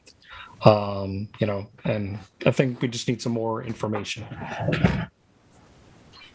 from the applicant. So they may be close on this one, but it's still incomplete. Right. Does anyone dispute that this one, number 7, is incomplete? And then, okay, then we'll continue. All right, thank you, Ben, for all those. Number 8, which is a complete. Go ahead. Yep, that one just said the DEIS states that irrigation will be minimized by utilization of rain gardens and low-mow fescue with no fertilizer dependent vegetation. Mechanisms proposed to ensure this should be identified. If you'll remember the last time they said these were going to be the mitigation measures to reduce irrigation. They've now offered that they would provide covenants and restrictions over each individual lot that would ensure those. We find that therefore complete. That's their proposed mechanism to ensure that those mitigation measures go into effect. Okay, anybody dispute that that's complete? We don't have a draft. Well, we'll Okay. plenty of time All for right. that. Okay. Number 8, I'm sorry, that was number 9. Okay. This is an incomplete. Go ahead. Can I ask a favor that we skip 9 and 10? Entirely? Well, for now. Because one relates to subdivision design and the other relates to the Hamlet plan. And those are kind of bigger picture questions, and the rest of these are somewhat. All right, yeah, okay. Well, there's a couple on the traffic that I know we're going to have conversations on. So, yeah, I think, well, do you propose to do them At the end. after we do traffic? Yeah. So just bang through traffic, so to speak? Yeah, we'll just skip 9 and 10 and go on to 11 and come back to that. That'll be fine. Let's go to number 11. Okay, so 11 is identified as complete. As fine sand was noted as the main soil component in the majority of the soil borings, and more silty soil is present towards the north end of the property, percolation tests should be conducted in several representative areas of the property to provide site-specific information needed to properly design sanitary wastewater and stormwater management facilities for the proposed subdivision and its alternatives. This information was provided by the applicant's consultant in January of 2021, which is included as Appendix E1. But basically, the summary should be expanded to discuss percolation testing as presented in Alpha Geoscience's January 13th, 2021 correspondence. That's another one for Ben to answer if they've completed. And I believe he says in his memorandum that they have completed that and that information has been supplied. Correct. Anybody dispute that? Issue that? Okay, number 11 is completed. Number 12. Okay. Again, this is one identified as incomplete, or excuse me, as completed based on Mr. Tansemi's memorandum from June 16th. It says the parameters used in both the SONIR model runs should be revised to accurately reflect the information presented in the DEIS, and the model should be run so that nitrogen in recharge from both the current conditions and the proposed project can be properly evaluated. The requested information has been provided. The results should be further expanded in the text. Again, Mr. Tansemi identifies that they have done this and that this item is complete. Correct. How could this be complete, but 5, or what was that? Well, specific to those models that they ran. So, 13 is further testing soils in the firefighter training area should be performed to further evaluate soil quality. The protocol for such testing is attached in Schedule A1 of the work plan. If you'll remember at the time of the last review, the applicants and FDM had come up with a work plan. There was another attachment. It's my understanding that this information has also been provided and that item has been deemed complete by FDM Group. That's correct. The PFAS investigation was implemented by Alpha in December 2021 in accordance with the work plan that they had provided. And basically no further investigation into this area is necessary to evaluate environmental concerns. Anybody? Nobody? Go on to number 14. Okay. The next 7 items all have to do with traffic impacts. One of them is identified as incomplete. That's not this one, which is 14.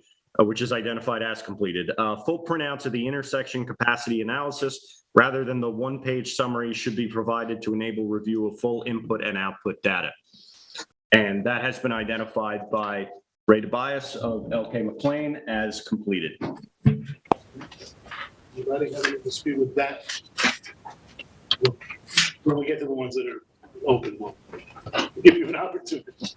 Okay, number 15, go ahead. Peak hour factors were calculated using traffic count data collected in August 2017, yet a default value of 0.92 appears to be used in all analysis for all intersections. Actual peak hour factors for each intersection approach should be used in the analysis, and again, this has been identified by the traffic consultant as having been completed.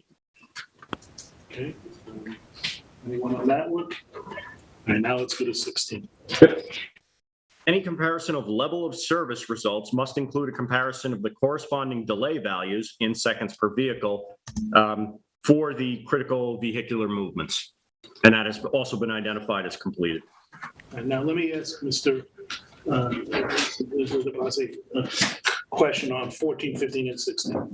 In your report of June 16th, you talk about 14, 15, and 16, and then you say you've done a cursory review of the intersection capacity, which has been prepared in response to comments 14, 15, and 16. And then you have two long notations describing the intersection of Montauk Highway and Wainscott Northwest Road, and also the easterly access to the site. And then you say at the end, non-compliance with SECRA renders the revisions incomplete. Is that strikes me that might be an inconsistency. Good evening, first of all. Lee Bias, President, L.K. McLean Associates. Good evening, Mr. Chairman, board members. Yeah, I just wanted to point out the materials that were provided or the additions that we asked be made to the capacity analyses were done. I was just pointing out that the results indicate an impact in terms of traffic at some of the intersections. And the mitigation that was proposed is insufficient. But that's really, materials are complete, so everything's there for review, but the comment is not resolved. So that would be subject to future comments in the revised DEIS. It's going to come up a couple of times regarding other comments of yours. Right. So that we're clear, the information that we asked for, we received. But this is the question that's going to sound like maybe not a bit, but does that mean that the EIS, as far as those items are concerned, is complete? No, the EIS is not complete, but the materials we asked for have been provided. So we can do a full review. Okay. Why don't we go on then to number 17, which again, a similar question is going to come up. Eric, go ahead. Yeah, sure. Regarding the proposed accesses to the site, it is noted that at the northwest site access to Wainscott Northwest Road, trucks exiting the site would be prohibited from turning left. Unless there is a physical means of preventing this movement, it can be considered likely that some truck drivers would disregard signs prohibiting that turn and would proceed south onto a primarily residential segment of Wainscott Northwest Road. Similarly, truckers entering the site from 27 via northbound Wainscott Road who desire to drive to northwest areas of the site could use the same road segment. Once again, I'll let you, why don't you speak to this? Yeah, and in this case, again, the response is what we asked for. However, we disagree that, you know, we're talking here about prohibiting left turns from by trucks. So, I mean, if you put a sign up or truckers, if there's nobody around, no law enforcement around, and they really want to make a left turn, it's a shorter route, quicker route, are they not going to make the left turn? Actually, I quoted in a response in my comments, a study done by the Texas A&M Transportation Institute, actually done in part for the Federal Highway Administration, which stated that in general, the use of passive turn restrictions, which are signs through the use of application of pavement marking and signage does not appear to be effective. So that's why we asked for a raised island. Now, will truckers not try to drive over a raised island? Possibly. If you have some delineators, vertical delineators around them that are delineating the island, making it difficult to do that, that's a positive, but it would be less likely that the regulation would be disregarded if the island was raised. Is it safe to say that that concern isn't just limited to truck drivers? That's true. If you have an SUV, you might try to do it as well. You got a little tiny yacht. It might be, when we say raised island, it's curved. Now, what I'm getting at is automobile, regular automobile. Yes, a SUV. Well, I'm not talking about I'm talking about the concept of ignoring a no left turn. So we know that people do it. So, I mean, you see islands in this case, a lot of times right turn lanes, you're supposed to turn right. You see curbs damaged because vehicles are going over the curbs to make the illegal turn. Because what I'm getting at is that at full build out, or even not even at full build out, but at a certain point, you're going to have people working in the site, and they're going to be exiting, and they're going to make left turns, and they're going to back up onto Northwest Road, and it doesn't just have to be trucks doing that to create traffic issues all along Northwest Road and at the intersection of 27. So even though your comment only talks about trucks, I just want to clarify with you that you're not restricting that analysis to just trucks, or are you? Not restricting trucks. So, but the point is that you say the response is compliant with respect to addressing the comment. However, we disagree with its conclusion. So the question is, and you have that same one in number 20. The question is, and I don't mean this in any kind of sarcastic way, what do we do with that? What do we do with that in terms of our ability to determine that the EIS is complete? I think what we've asked for has been provided, similar to the last question. Now we may have a disagreement with the conclusion with the applicant's conclusion, and that will be addressed once the DEIS is complete and available for comment. That was 17. Okay, number 18, which is undeniably incomplete. Well, for you. I'll read it into the record. Traffic conditions during construction, including truck volumes, should be discussed in the context of construction traffic impact at the intersections analyzed in the traffic impact study, using the intersection geometry and traffic control devices in place during construction. Okay, so we've got in the attachment 12 in the revised traffic impact study, a one-page commentary about construction traffic. You'll note in the comment we asked for, in the context of construction traffic impacts at the intersections analyzed in the traffic impact study. So we've asked for specific, hey, you've got construction traffic. How does that impact the intersections that you've already done capacity analysis on? What type of traffic impact is there during construction? So the intersection part of it was not looked at, and we specifically asked for that. So that's one reason for, or the main reason for declaring that comment incomplete.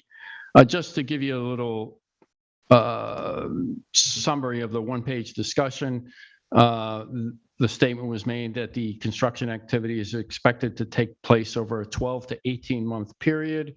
At the absolute peak, it is likely that there would be fewer than 50 workers on the entire site, and it was anticipated that the busiest truck activity would occur during the roadway paving operation, which could involve 20 or more trucks per day over a few days. However, truck activity throughout most of the infrastructure improvement phase, that's the road construction, is expected to be fewer than 10 trucks per day for material and equipment deliveries.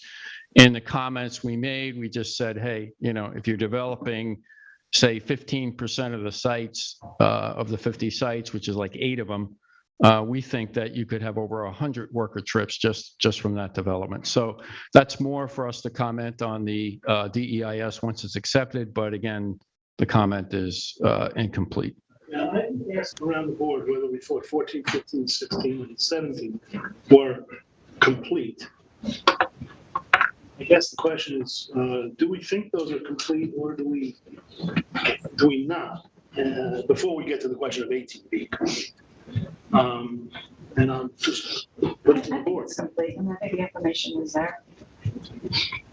Anyone else? I agree with the consultant. Tim, I just want to say again that when we're saying that the information we've requested in order to evaluate the applicant's proposal is complete, it doesn't mean we find the adverse impacts acceptable, and it doesn't mean that we agree with their consultant's conclusions. Let me refer to counsel on that. That's correct. All we're saying is basically, in a nutshell, they gave us what we asked for. So it's complete as far as that. It doesn't mean you agree with it, you do or you don't. As we discussed earlier, when we get to the FEIS, there's going to be a lot more discussion on it. We're just taking this one step on these questions. So does that answer your question? So are we prepared to say that those items are complete? Yes. Yes. Yes. Okay, but 17, turning to 18 is not complete. We all agree with that? Yes. Yes? Okay. Thank you. Okay, number 19. The traffic accident analysis should provide an accident summary, including daylight and pavement conditions, and that is identified as completed. Yes, it's completed. Everything is there in a table. The table just needs to be regrouped in the DEIS. It's actually, you've got a list of, or a description of each accident, a very good description, all the information we asked for. However, it's not grouped by location. So we know where all the accidents were. I think they were organized by time of day or year when they occurred in chronological order from January through December. But you might have an accident on January 1st at one intersection, January 5th at another, and then January 6th at another one. The table just needs to be resorted so that we can see how many accidents are at each location. We may have a intersection with a lot of accidents, a lot of, say, left turn accidents, that something could be done because of the additional traffic that's being generated. But this is this is something that probably can be taken care of in an hour or two, just resorting the table and resubmitting it. There are so many accident sites to begin with, I suppose. There weren't a tremendous number of accidents in general. Okay, but this one is complete, and we can all agree that it's complete. Now number 20. Okay. The traffic study should consider the traffic impacts on the residential roads to the west and southwest, including but not limited to Cow Hill Lane, Eastgate Road, The Crossway, Westgate Road, Clyden Road, Ardsley Road, and Town Line Road. And that is also identified as completed. And again, though, it's completed, but you disagree with the conclusions. The question I have for you is, did the report address these specific roads? The ones, Eastgate, Crossway, Westgate, Clyde, Ardsley, and Town Line? Not individually, but as a group, yes. I think there was an exhibit submitted that had a plan of the whole area and talked in general about routes through the area. It's really the roads that come off of Wainscott Northwest Road, because that's where right turns might be made to bypass that traffic signal at Montauk Highway. If you see a backup, you're going to bail out on one of those roadways. Yeah, I know you're very familiar. Well, no, not just that I'm familiar with it. It's. I mean, all you need to be able to do is look at a map. I mean, you can live in, some other place in the world and understand that if the intersection of Northwest and 27 backs up, people are going to make a right they're gonna come out of the site on the northwest exit, go down northwest as far as they need to, and then make a right. I think it's Cow Hill, but they'll make the right and go down Cow Hill till we get to Eastgate. Oh, was that the Eastgate or was it Eastgate?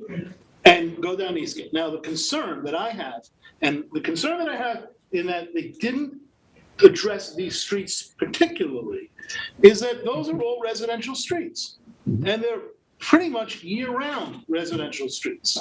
And there are a lot of families that live there. And, you know, you're gonna get trucks and you're gonna get cars. And I would contend that if they didn't address the you know, to my mind's eye, they may have talked about it, but I don't think it's complete. But I think we know that cars are gonna do that. You know, so I don't know, like, I think we know that. So can't we just understand that in our analysis later on? Like, we know that people are going to.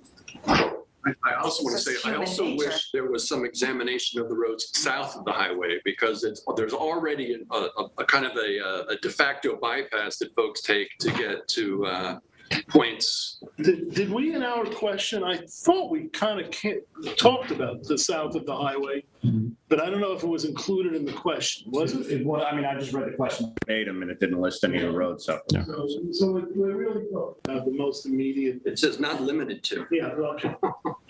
Well, I think it's obvious that it's gonna happen. Yeah, 2 points to make here. They are proposing mitigation at Wayne-Scott Northwest Road, Montauk Highway intersection.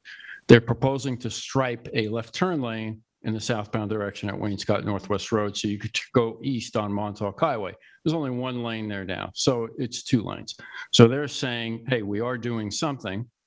Also, they talked about putting signs on Wayne-Scott Northwest Road with right turn prohibition. So you'd have a no right turn symbol sign with a time underneath it, like during periods when they expect to cut through traffic. So that would be a no right turn with a 4 to 6 p.m. say underneath it. That's great for, you know, technically prohibiting traffic from leaving this development, but it would also impact the residents in that area. They can't turn right either. There's no distinguishing, you know, trips leaving the industrial site or the whole project development from residents who are trying to return home. Yeah, well, once So we again, have it's like, you know, without putting some kind of structure in the middle of the road, it's going to make it difficult. Well, I mean, look, I'll turn it to the board, and you know, if I'm alone on this one, I'm alone on this one. Do you think it's complete on this number 20? Yes. Michael, I'll come back to Sharon. I know you do. Randy? Well, Yeah. just quickly, I don't find the information that is complete. I don't find the impacts acceptable. I don't find the mitigation adequate. And whether or not we get more information on this one, 20. It really doesn't matter to me. I'm already Well, sold. so let's all right. We've got a lot of discussion. Let's keep you in the lane, so to No, speak. I always defer to you, Sam. I think you know that area. Do we need to have more? To me, it's like, do we need to have more bad news? Well, that's Sharon. I think that's Sharon's point. I think that's Sharon's I point. mean, I just, yeah. I wish and this predates me on this board, I wish there was more analysis of south of the highway. There are a lot of people there. What about north of them? You think you have enough? Again, Sure. Based on what council said. Ed? Yes. Technically speaking, the question is answered. I would have What would you want? What would you have? That's the problem. I'm trying to figure out a way to articulate how would you, because. You sort of want it road by road. Yeah, I would, but you know, the thing is. One solution would be not to build the project. That would be a mitigation. That's another No, I'm not question. being- I know, I understand. But you know, can come up with all kinds of mitigation, but does that mean it's complete? at the end of the day. We should be careful not to judge the project as a That's right, whole, we're not which is a talking- long process. Yeah, yeah, and at the end of the day, I want to be able to move on with it. So I'm going to say it's complete, but I'm going to, but it doesn't mean that it's right. And when we get to the point of analyzing the project on that basis, I intend to come back to that. Yeah. We all have those, Sam. We all have those. Yeah, I get it. They're just the ones that I'm, you know, is saying anything that is improper under secret, that is an improper way to analyze this? No. I just think the board as a whole we just are really just concentrating on this, not the big project. Deal about the things, just if they're complete. Very well. Just keep on the topic. Okay, now let's go to the 9 and 10. Thank you, Matt. Sorry, Rick. Thank you, Rick. So just to give you a recap, we skipped 9 and 10. That deals with subdivision design and the Hamlet plan alternative. Including those two, you've identified now 6 of the 20 as being incomplete. That's including those two. So we went through 4. 3 of them had to do with basically more groundwater information. 1 of them had to do with traffic. But moving on to 9 and 10. And with 9, this is a question that I'm probably going to need some help answering from Nancy as well as from Rob Stout, who's here as legal counsel. But basically this question, I'll read it verbatim. The proposed subdivision as well as the alternatives offered in the DEIS should take into account the requirements of the town code regarding what constitutes buildable area, protection of areas of existing woodlands, protection of areas of steep slopes, etc., and be redesigned so as to be in conformance with the basic layout and subdivision design standards required. Now, the planning department has at multiple times in reviewing the application, identified that there are a number of aspects of the subdivision design, which I really wish this computer would cooperate with me so I could get the subdivision map up back in front of you, but it is not, so I will plow on. But basically, one of the things that's recommended, or I shouldn't say recommended, it's required by the subdivision chapter, says along public roads, and it does reference residential subdivision plats, but it talks about reserved areas and scenic easements being 10% of the total depth of a parcel to provide a natural buffer from development. The applicants have done that. When you look at the map, they've basically taken the reserved area and done it as a ring, as a buffer around the perimeter of the property.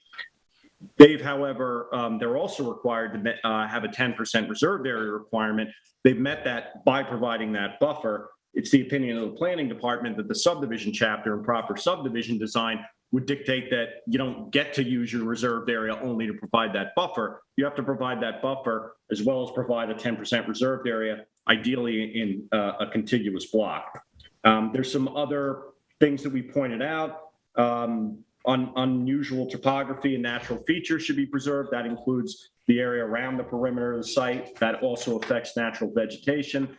We basically wanted to see a subdivision design that's more consistent with what the planning board has approved in the past and what meets these standards in the subdivision chapter.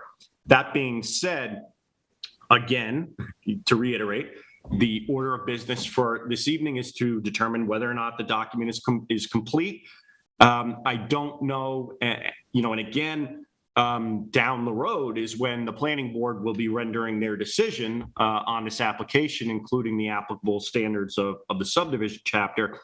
I don't know that the process dictates that the applicants are required to revise their proposed subdivision in the manner that we're recommending at this time, and I think that's more a question for your legal counsel. Okay. Okay, Chair. So yes, I spoke with our outside counsel on it, who's available on Zoom, Mr. Robert Stout, and I defer to his opinion on it. I know he wanted to weigh in on his thoughts on this and basically the timing of when would be best for you to be looking at such things that Eric discussed, such as what we're here tonight and if it meets the subdivision standards and when it would be appropriate for you to review if it meets the subdivision standards. So Robert, did you want to come in now? Yeah, sure. Can you hear me? Just about, we're talking about 9, 10, right? Well, Just 9 for now. Oh. That's right. Can you hear me, Mr. Chair? Okay. Yeah, the point I wanted to make, I wanted to point out to this board that while tonight you're considering completeness of the DEIS, at some point prior to progressing the application, you're going to need to consider completeness of the subdivision plan. And the New York State Town Law requires that the public hearing on the DEIS and the preliminary plat must be held together. So I think substantively, at some point, to the extent the board believes this is an issue, it needs to be addressed prior to the public hearing if it's a completeness issue, regardless if it's characterized as a completeness issue relative to the DEIS or a completeness issue relative to the subdivision plat. The need to schedule those hearings simultaneously really dictates that all the completeness issues be resolved prior to the public hearing. Now, Eric, you said that number 9 is not complete. So does that end the conversation? Assuming the board agrees that it's not complete, or do we need to take it one step further? I think maybe the distinction here is that I'm wondering at what point, this is a legal question, at what point would the applicant be compelled to modify a subdivision map if, and at this point, it's just the advice of us, of the planning department, as well as the consulting team, saying basically that this proposed subdivision layout doesn't meet all the standards in 220. The question is whether or not you agree with that, and then at what point the applicant would be, are they at any point obligated to change their proposal, or can they move forward with this proposal, this design that you see on the screen, as their proposed project? In other words, I'm analyzing their subdivision layout and saying there are individual aspects of it that I don't think meet 220. That's my analysis and my recommendation to the planning board. I don't know, provided, let's say the planning board agrees. The second question is, I don't know that compels the applicants now or at any point to modify the subdivision layout and general subdivision design. I think if the board were to concur with that perspective, then they wouldn't be able to deem the preliminary subdivision plat complete. And the point that I made earlier, to the extent that the preliminary subdivision plat remains incomplete, even if the DEIS is complete, you still need to hold the public hearing simultaneously, so you wouldn't be able to move on to the public hearing stage. Okay, yeah, I guess there is an important distinction though, and I'm not saying, like, looking at this map that's on the screen right now, I'm not saying that it's not complete in terms of substantive, requirements of submission for a subdivision. What I'm saying is there are aspects of it that we don't feel are in keeping with the standards that are required under Chapter 220, providing buffers along all adjoining property lines, providing a contiguous reserved area. It really is only a handful of changes that, we would recommend be made, but technically they don't have to submit that, change the plan to have a complete subdivision map. Well, we can't go to hearing, is what council is saying. Can't go to. Yeah, no, I understand that. So I'm just wondering, and this is something where I don't have the answers. It's more questions, unfortunately. And the way you're describing it actually seems like less of a completeness issue than an issue with the underlying substance of the subdivision. That's exactly what I'm getting at. And pulling it back to the initial question of whether or not this is a valid DEIS completeness issue, as has been mentioned several times earlier tonight, the purpose of the board's exercise tonight is to confirm consistency with the final written scope, to confirm consistency with the previous comments were made, to confirm that those answers were given, and really to confirm that the DEIS itself provides the public and the involved agencies with the necessary information in order to evaluate the project impacts, alternatives, and mitigation, because those are the ultimate conclusions that need to come out of the DEIS process in the finding statement.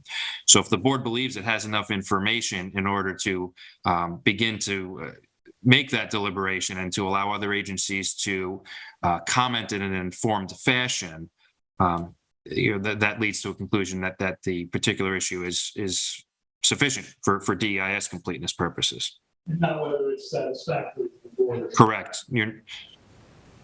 And that's the question right there. In that case, So I, based on everything that the attorney has said and the way Eric described his conundrum, I think it's complete. all around the table? We agree? Yeah, I agree. I think the applicant has heard every time we've spoken that, you know, we have some design issues, but I think for DIS purposes, it's complete. We can talk about those before. I don't think you behoove anybody to go to public hearing if we have design issues, because you'd want something that, you know, is reasonable. But for today, I think. For the purposes of the DEIS? I don't know. Complete. I don't see how we can. I just want to, Ed, is that complete? Yes. I don't see how we can analyze the impacts of a subdivision design that doesn't meet code. We wouldn't accept it. It's not possible to approve it. Wouldn't that be our analysis though? Yeah, but so we may not, but I think that the subdivision that met code, I mean, maybe it would be the applicant's benefit to show one that's more realistic, because the impacts are probably going to be less, which is what the code is designed to do. But if this is sort of like a worst case scenario and wouldn't be approvable, and I'm not saying that's the case, then the impacts are more than would be the thing we would be insisting on. Does that make sense, Randy? Yeah, but we don't know what them conforming to the code requirements, we don't know how substantial the changes in design will be. It could change things somewhat significantly. So what's the point? In a way that would exasperate the environmental impacts, though? Yeah, and or reduce them. And also, just because I want to keep the scale of the comment appropriate. We're not even this is an unfortunate thing under the code, in my opinion. But as you know, with residential subdivisions, let's say they're open space subdivisions, there's a large reserved area. There's protection of natural features that is applicable to most of them. That's why it's mandatory open space plan. There's you can vary lot sizes. There's a lot of different things that the code requires or allows you to do as far as tweaking the design of a subdivision. Unfortunately, with commercial industrial subdivisions, there's not a whole ton of those special restrictions. It's 10% reserved area, and then the subdivision standards, which say protect unusual topography, protect existing natural vegetation, and provide buffers around the perimeter of the site. In this case, all of the really existing natural vegetation, all of the unusual semi-natural topography is all around that buffer. But the subdivision chapter also says you're supposed to provide a 10% reserved area. So it's a minimum. So it's really, we're not talking about a drastic change to the subdivision layout. I want to be fair with that. But I don't think that, I think that this is one that you can deem complete in the sense that this is what the applicant has offered to you. And then ultimately, the board is going to need to find whether or not it meets the standards of the town code. We recommend a redesign to better meet those standards, but that is our analysis of it. It's not as though there's something in the code that says this lot must be here. It's it's our analysis of those code sections. So In other words, what you're saying, in the context of a 50-unit subdivision, this is complete. I think so, given Mr. Stout's Based on council, Mr. Stout? Yeah, and to the extent that there are any required modifications for perceived code compliance or otherwise that change the potential, the scope or potential for impacts, it would be appropriate to supplement the DEIS at that point in time. And just to be clear, just because we're finding that it's complete in the context of a 50-unit subdivision doesn't mean that we're married to a 50-unit subdivision. That is correct. That's what's being evaluated. If it becomes something else that requires further evaluation, it can be supplemented. Well, all I would say quickly is that I'm hearing what Eric's saying. If you had to put a 7-acre, which is the minimum required by code, a 7-acre contiguous open space into that design, that would be a major change in the layout. It would eliminate potentially, or it would shrink the size of the lots. So anyway, I think it's a major issue to proceed with a map that doesn't meet code. I think it's sort of a waste of time and money for the applicant. Randy, aren't there a lot of items that could be classified as that for DEIS purposes, it's complete, but when they're evaluated further down the line, you may have major problems. Something that doesn't meet our subdivision standards in the code, that's a real hypothetical. And what's the point in taking the hard look required under SECRA at something that is not approvable? Well, that's the question. Is it approvable? Bob? Mr. Stout?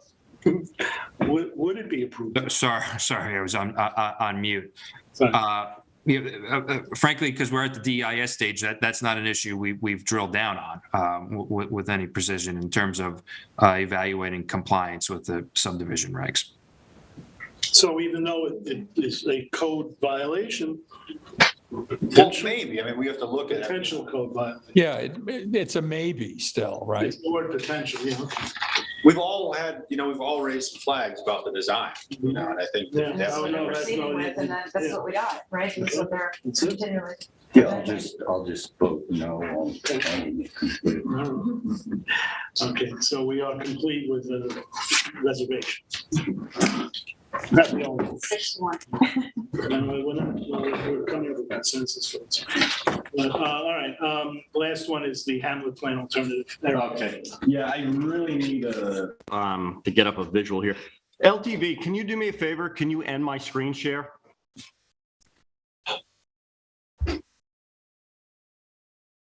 It's under Eric Shantz, not Town Hall. Yes, I know. Sorry, just. No, that's okay. And for whatever reason, I do not have that option. Yeah, I was having problems with it too. That's why I was asking you to help out. Oh, hang on. Right there. Okay, great. Thank you.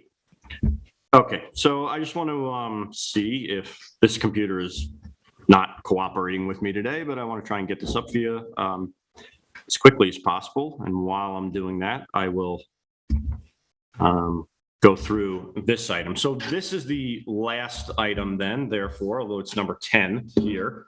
It says the applicant should provide and consider the advantages and disadvantages of an alternative that is consistent with the town's vision of the Hamlet Plan as providing a mixture of commercial, residential, and industrial uses on the site based on an assumption of amended zoning that would allow those uses. The DEIS should take into account alternative scenarios for the potential public versus private development of lands identified in the Hamlet Plan as for public purposes. And the one map, okay, there we go. Finally got it. Let me just screen share with you guys. Okay, so this is the Hamlet Plan alternative, an illustrated copy that was included in the most recent submission. I have what I put in here in my memorandum, but basically summarizing it. So from day one, the applicants, we're all familiar with the Hamlet, the sketch that's in the Hamlet plan for Wainscott, which calls for a portion of this property to be parkland and potentially some of it to be affordable housing. Since the beginning of the application, the applicants have not separated out a portion of the property as being exclusively for those uses or purposes, but has basically said if the town wants to buy a set number of lots for either of those purposes, they can do that in the future. But that doesn't really leave open the option.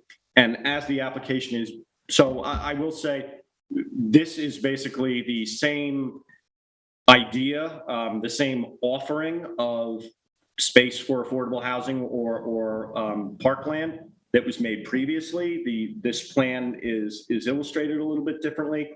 But basically the idea here is, as you can see on the map, they colored in a bunch of lots and said these ones, if the town wants, they could buy them. However, under the regular process of a subdivision, as you know, it's reviewed in a preliminary subdivision and a final subdivision. The preliminary is where SECRA is done, where almost everything that's really substantive with the subdivision is handled. The final is more filing the map, record keeping, putting the proper notes on the plans.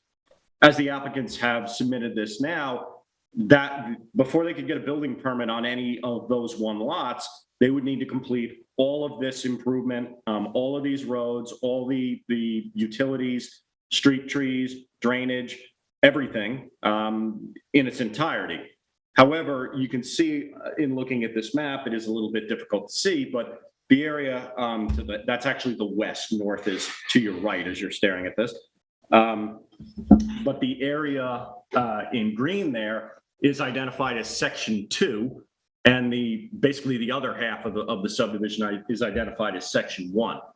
It is a common thing that's done in residential subdivisions, particularly large ones, where you'll have sections. And basically, it has to be, the whole of the subdivision has to be reviewed in its entirety in the preliminary process, and under SECRA, you can't segment review. But if the applicants so desired, what they could do is have section 1 be completed first. So in other words, there would be, this is provided that a final plan is approved. The applicants do have the option of getting everything approved, section 1 and section 2 in the preliminary phase, but then waiting to complete the improvements on section 2, waiting to file for final subdivision approval for that, and beginning section 1. That would do the benefit to the town here would be that would at least defer some time while section 1 is being developed and finalized, where section 2 would remain available and also would not have a road running through it now. The benefit to the applicants then is that they still have their approval, their preliminary approval for section 2 in their back pocket, but they also don't need to build that road, which, as you can see through the green there, it's known as Wainscott Drive West, I think, or Wainscott Commercial Drive West. They wouldn't have to do all the improvements with that. And ideally, that would at least leave some better option for the town to purchase that half of the property. Now, that all being said, again, that is contingent upon a number of other things that are being done. But we, at this point, don't feel that what's being offered is consistent with the recommendations of the Hamlet plan. We've said that from the initial submission. Still don't feel that it does. That is at least an alternative that the applicants can consider if they want to, if they are serious about a portion of this property being available to the town, leaving it available as one contiguous tract for as long as possible. And that, I think, at least offers some mitigation of the potential impacts that you're going to have from creating 50 commercial industrial lots all at once. If you can section off the subdivision, that is at least a little bit of mitigation of the cumulative impacts of the subdivision. So we recommend that be considered. that is something that you cannot compel the applicants to do. It is expressly written in the code that it's their prerogative if they want to do that. But we would at least, at this point, so really in summary, at this point, the applicants, the board has and planning department have said to the applicants on multiple occasions, you haven't really offered an alternative that's in keeping with the Hamlet plan. I don't feel that they still have. That is the crux of paragraph number 10.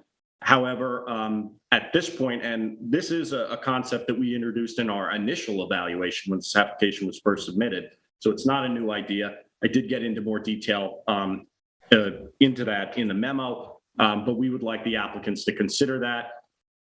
That being said, this is a similar question where, this is an opinion, an analysis of the Hamlet plan and what they provided.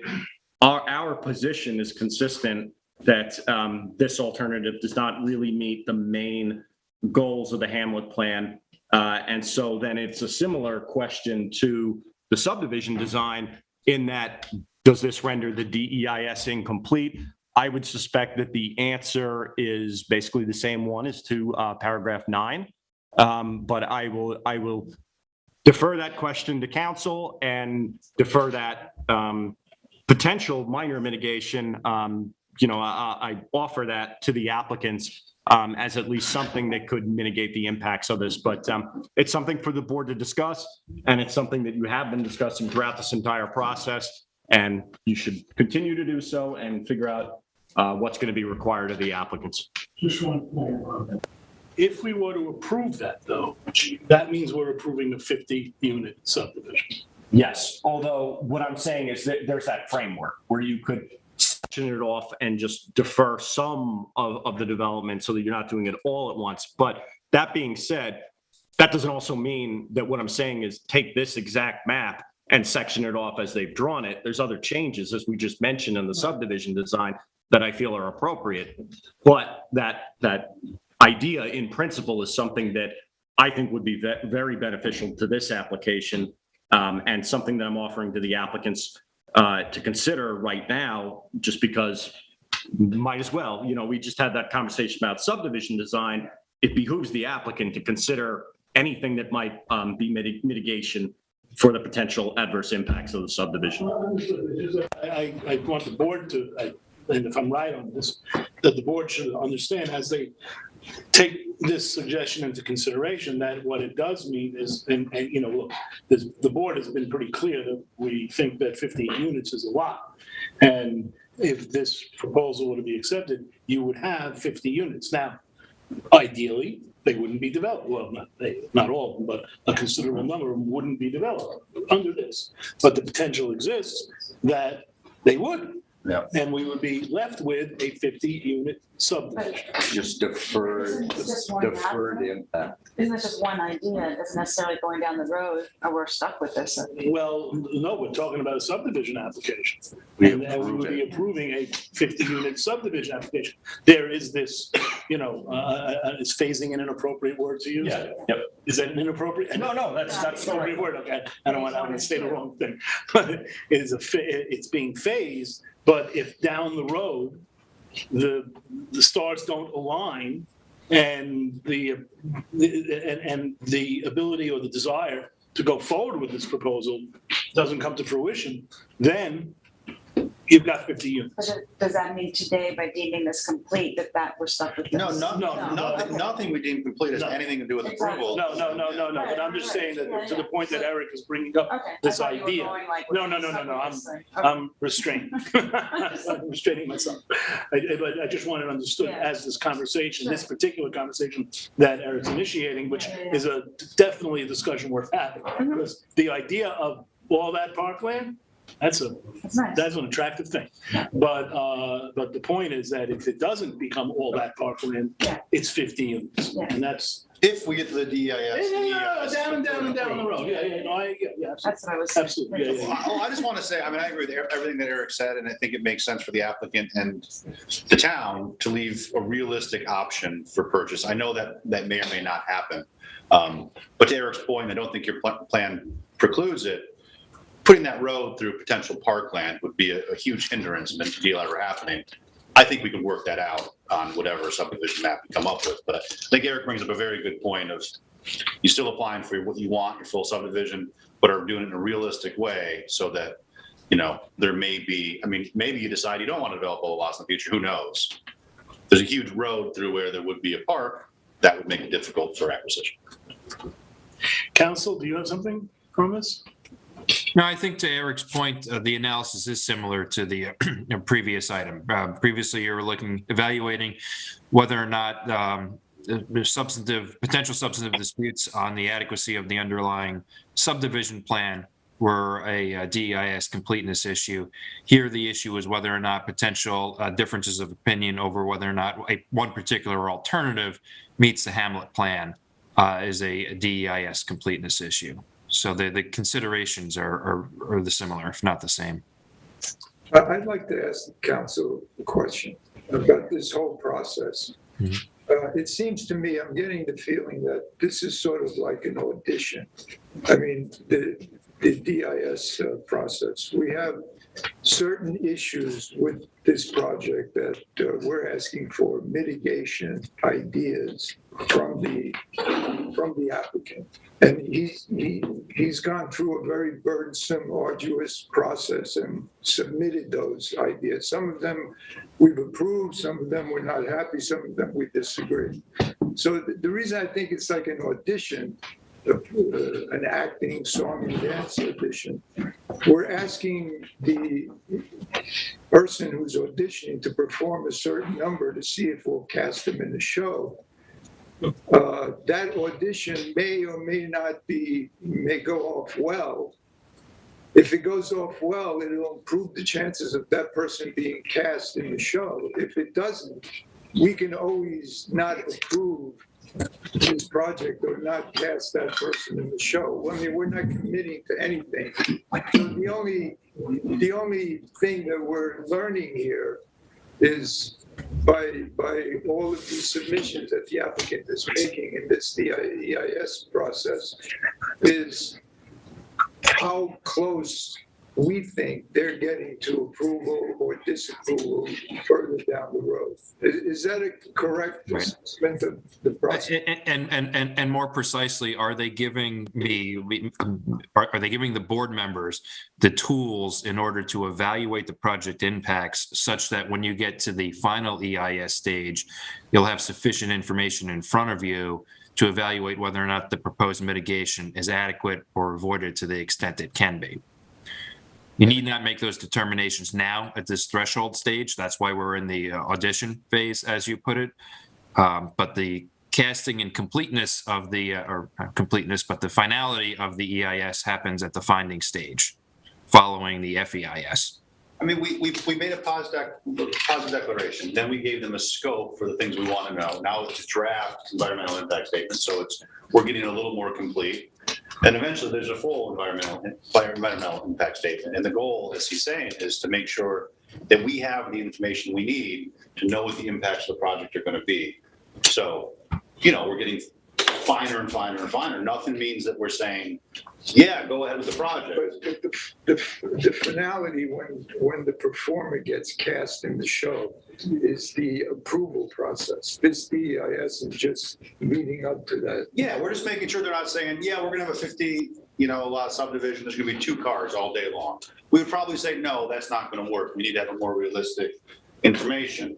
So we're just deciding whether they've given us information and whether it's a type. We're sort of bound by our scoping. That's why, the planners and attorneys keep going back to what did you ask for? Now they're putting some more color into it. We're making sure that makes sense. And then eventually it's going to be more thorough information with the final environmental impact statement. We decide whether the impacts are, too much to have an approval project or not. And the ultimate questions are answered after SECRA on the underlying application, subdivision and otherwise. That's what I'm getting to. That's the ultimate. That's where you answer the ultimate question. So we want to make sure all the information is there and we have enough to know that So it's complicated. So if the information is not there, it goes to the detriment of the applicant. Well, we wouldn't move forward. Yeah, I mean, We've got to decide if we got the information. we have decided that any number of things are incomplete, so we're saying the information is not there. But you're right, but it could be complete, as we found with some of these questions, but it may not be adequate to, they might not be. But we haven't analyzed information. Anything we find complete could still not be approved. Right. Yeah. Yeah, just because it's complete doesn't mean it's approved. Right. Given us the information and we may find that it's You know, too much impact on the environment. We've gotten as much as we can get on 14 out of these 20 items. There are 6 items that we have all agreed, assuming that this one here is not complete, number 10. But the point I'm making is the stronger these mitigation factors are, the more likely it is that the applicant will get approval. If they're not sufficient. I don't think you can go there, Liz. I don't even think. No, there's no connection at this point. No. It's not, you're setting the table. You're setting the table. Whether you want to eat the meal or not, it's a story down the road. So what I'm hearing, My metaphor, completely out of the theater and into a restaurant, but I'm more comfortable in a restaurant than in the theater. can I just make a comment? So what I'm hearing is, as much as most of us would favor a mixed use scenario, and as much as we think that Eric's comments are really well taken, and from a practical standpoint, you wouldn't want to move ahead with something that would cause a road to be built that ultimately wouldn't be going through parkland, whatever, all of those practical things down the line. What I'm hearing is today, it's not a consideration for this, right? That this is complete, essentially, right? And those considerations come farther down the line. I think based on on council's statements and this conversation, items 9 and 10, this one being 10, about the Hamlet plan, that they're complete as far as this exercise goes in completeness of the DEIS. I agree. That's what I'm saying. Okay, so. I think I spoke before when I said that. Yeah, I knew what you meant. So that being said, the board has now discussed all 20 of the items. You have 4 left that are outstanding as incomplete items. I don't know if you want me to reread those or let the applicant speak. Tell us the numbers and then let the applicant stand up. All right, go ahead. I'm sorry. All right. Well, the numbers from the original Schedule A, although I'm editing it here as we go along, because the board will need to adopt a resolution this evening, unless the applicant is extending time. But from the original Schedule A, it was paragraph 3. About the comprehensive final grading plan, the 10 feet above sea level, 2-foot vertical separation of groundwater. Item number 5, which is analyzing the potential post-construction stormwater discharges and their impact on Georgia Pond. Number 7 was very similar, also talking about the mixture of uses and the anticipated stormwater and groundwater impacts, impacts of nitrogen going through groundwater to Georgia Pond. And then the last one is at the end is number 18, which relates to traffic conditions during construction. Everybody agree? So 9 and 10. Complete. Yeah, Randy disagrees. So Randy. No, I have to agree with Eric that I don't think that alternative was what was in the Hamlet plan. But if that's the best the applicant can do, that's what we'll look at. We're not agreeing. No. We all understand this. All right. I appreciate the applicant's patience and fortitude. And the floor is yours.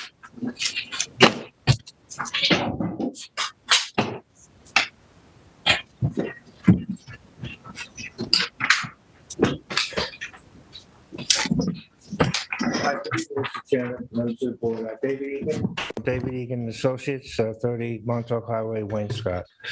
I first wanted to start out by thanking the planning department, the consultants from FPM, and Mr. Tobias for their work, their quick turnaround. We appreciate it.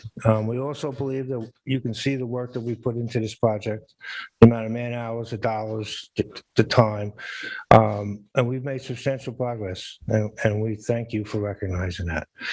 I don't have much more to say. I don't want to get into a lot other than to say we understand the open items. Our experts, I think, feel that we're closer to completion and we're probably a little unclear on what's needed. So what I suggest that we do is what we've done in the past is that let those experts talk to each other one-on-one, get clear, and see if we can get a very good understanding among the groups about what's needed, because I think we are very close on these issues. So it's not going to do me any good to tell you why tonight. Let our experts get their work done, and we'll come back to you with a complete package. I'll ask council, are we up against any deadline that needs to be stipulated out right now? No, you've been very, very courteous about this. No, what I think, if this resolution is not quite ready tonight, that's fine with us. If you want to complete that, send me what you think is complete. We can sign off on it and you can adopt it at your next meeting. In the meantime, we can do our work. That would be great. I mean, there's no reason to push each other on this point. That's fine. I mean, look, Yeah. You went from 20 down to 4. We know what we have to do, so we'll do it. We'll get tomorrow, the experts will reach out. And what I'd like to do, and also including that, I would like to have a meeting. This is Chick Voorhees, who's the principal author of the DIS. Probably myself, Nancy, and Eric. I'd like to discuss, because we respectfully don't particularly agree with some of the points that were raised by 9 and 10, but I'm not going to waste your time tonight on that. Let's have those discussions and to end up where they end up. It's not an adversarial situation. We need to speak about it. So I think that's the path forward. That's all I have. Other than again to thank you all for. Excuse me, Mr. So we're not going to be meeting for 2 weeks, That's okay. right? So That's okay with us because we'll do the work in the meantime. We'll get our work done, and it's when the resolution comes. When that gets, we know what we need to do. We've listened. You people have been very clear. And we'll clear it up with the experts and we'll complete it, and we'll one submission away and we'll get it done. And I can tell you right now, it won't be 6 months. It's going to be a lot quicker than that, because we don't have a lot left. That's I appreciate that, you're expediting this and, so that we're not faced with any kind of, deadlines and issues. And for working in good faith with their consultants, the experts, because I think it's working that way. Listen, I understand how much it takes to read that. I read it. It takes a heck of a long time. We wrote a lot of it. It takes a lot of time. I appreciate your efforts.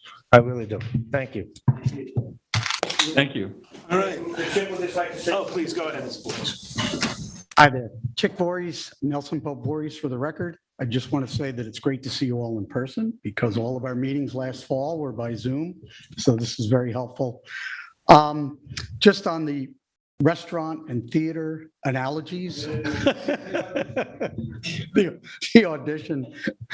I've always considered this, and you've heard from council and everyone else, but this is the information gathering process. And that's really what the DEIS is. I didn't hear anyone say it in those terms, but I know you understand that because of the level of the discussion. I think all of the board members have a really good handle on it.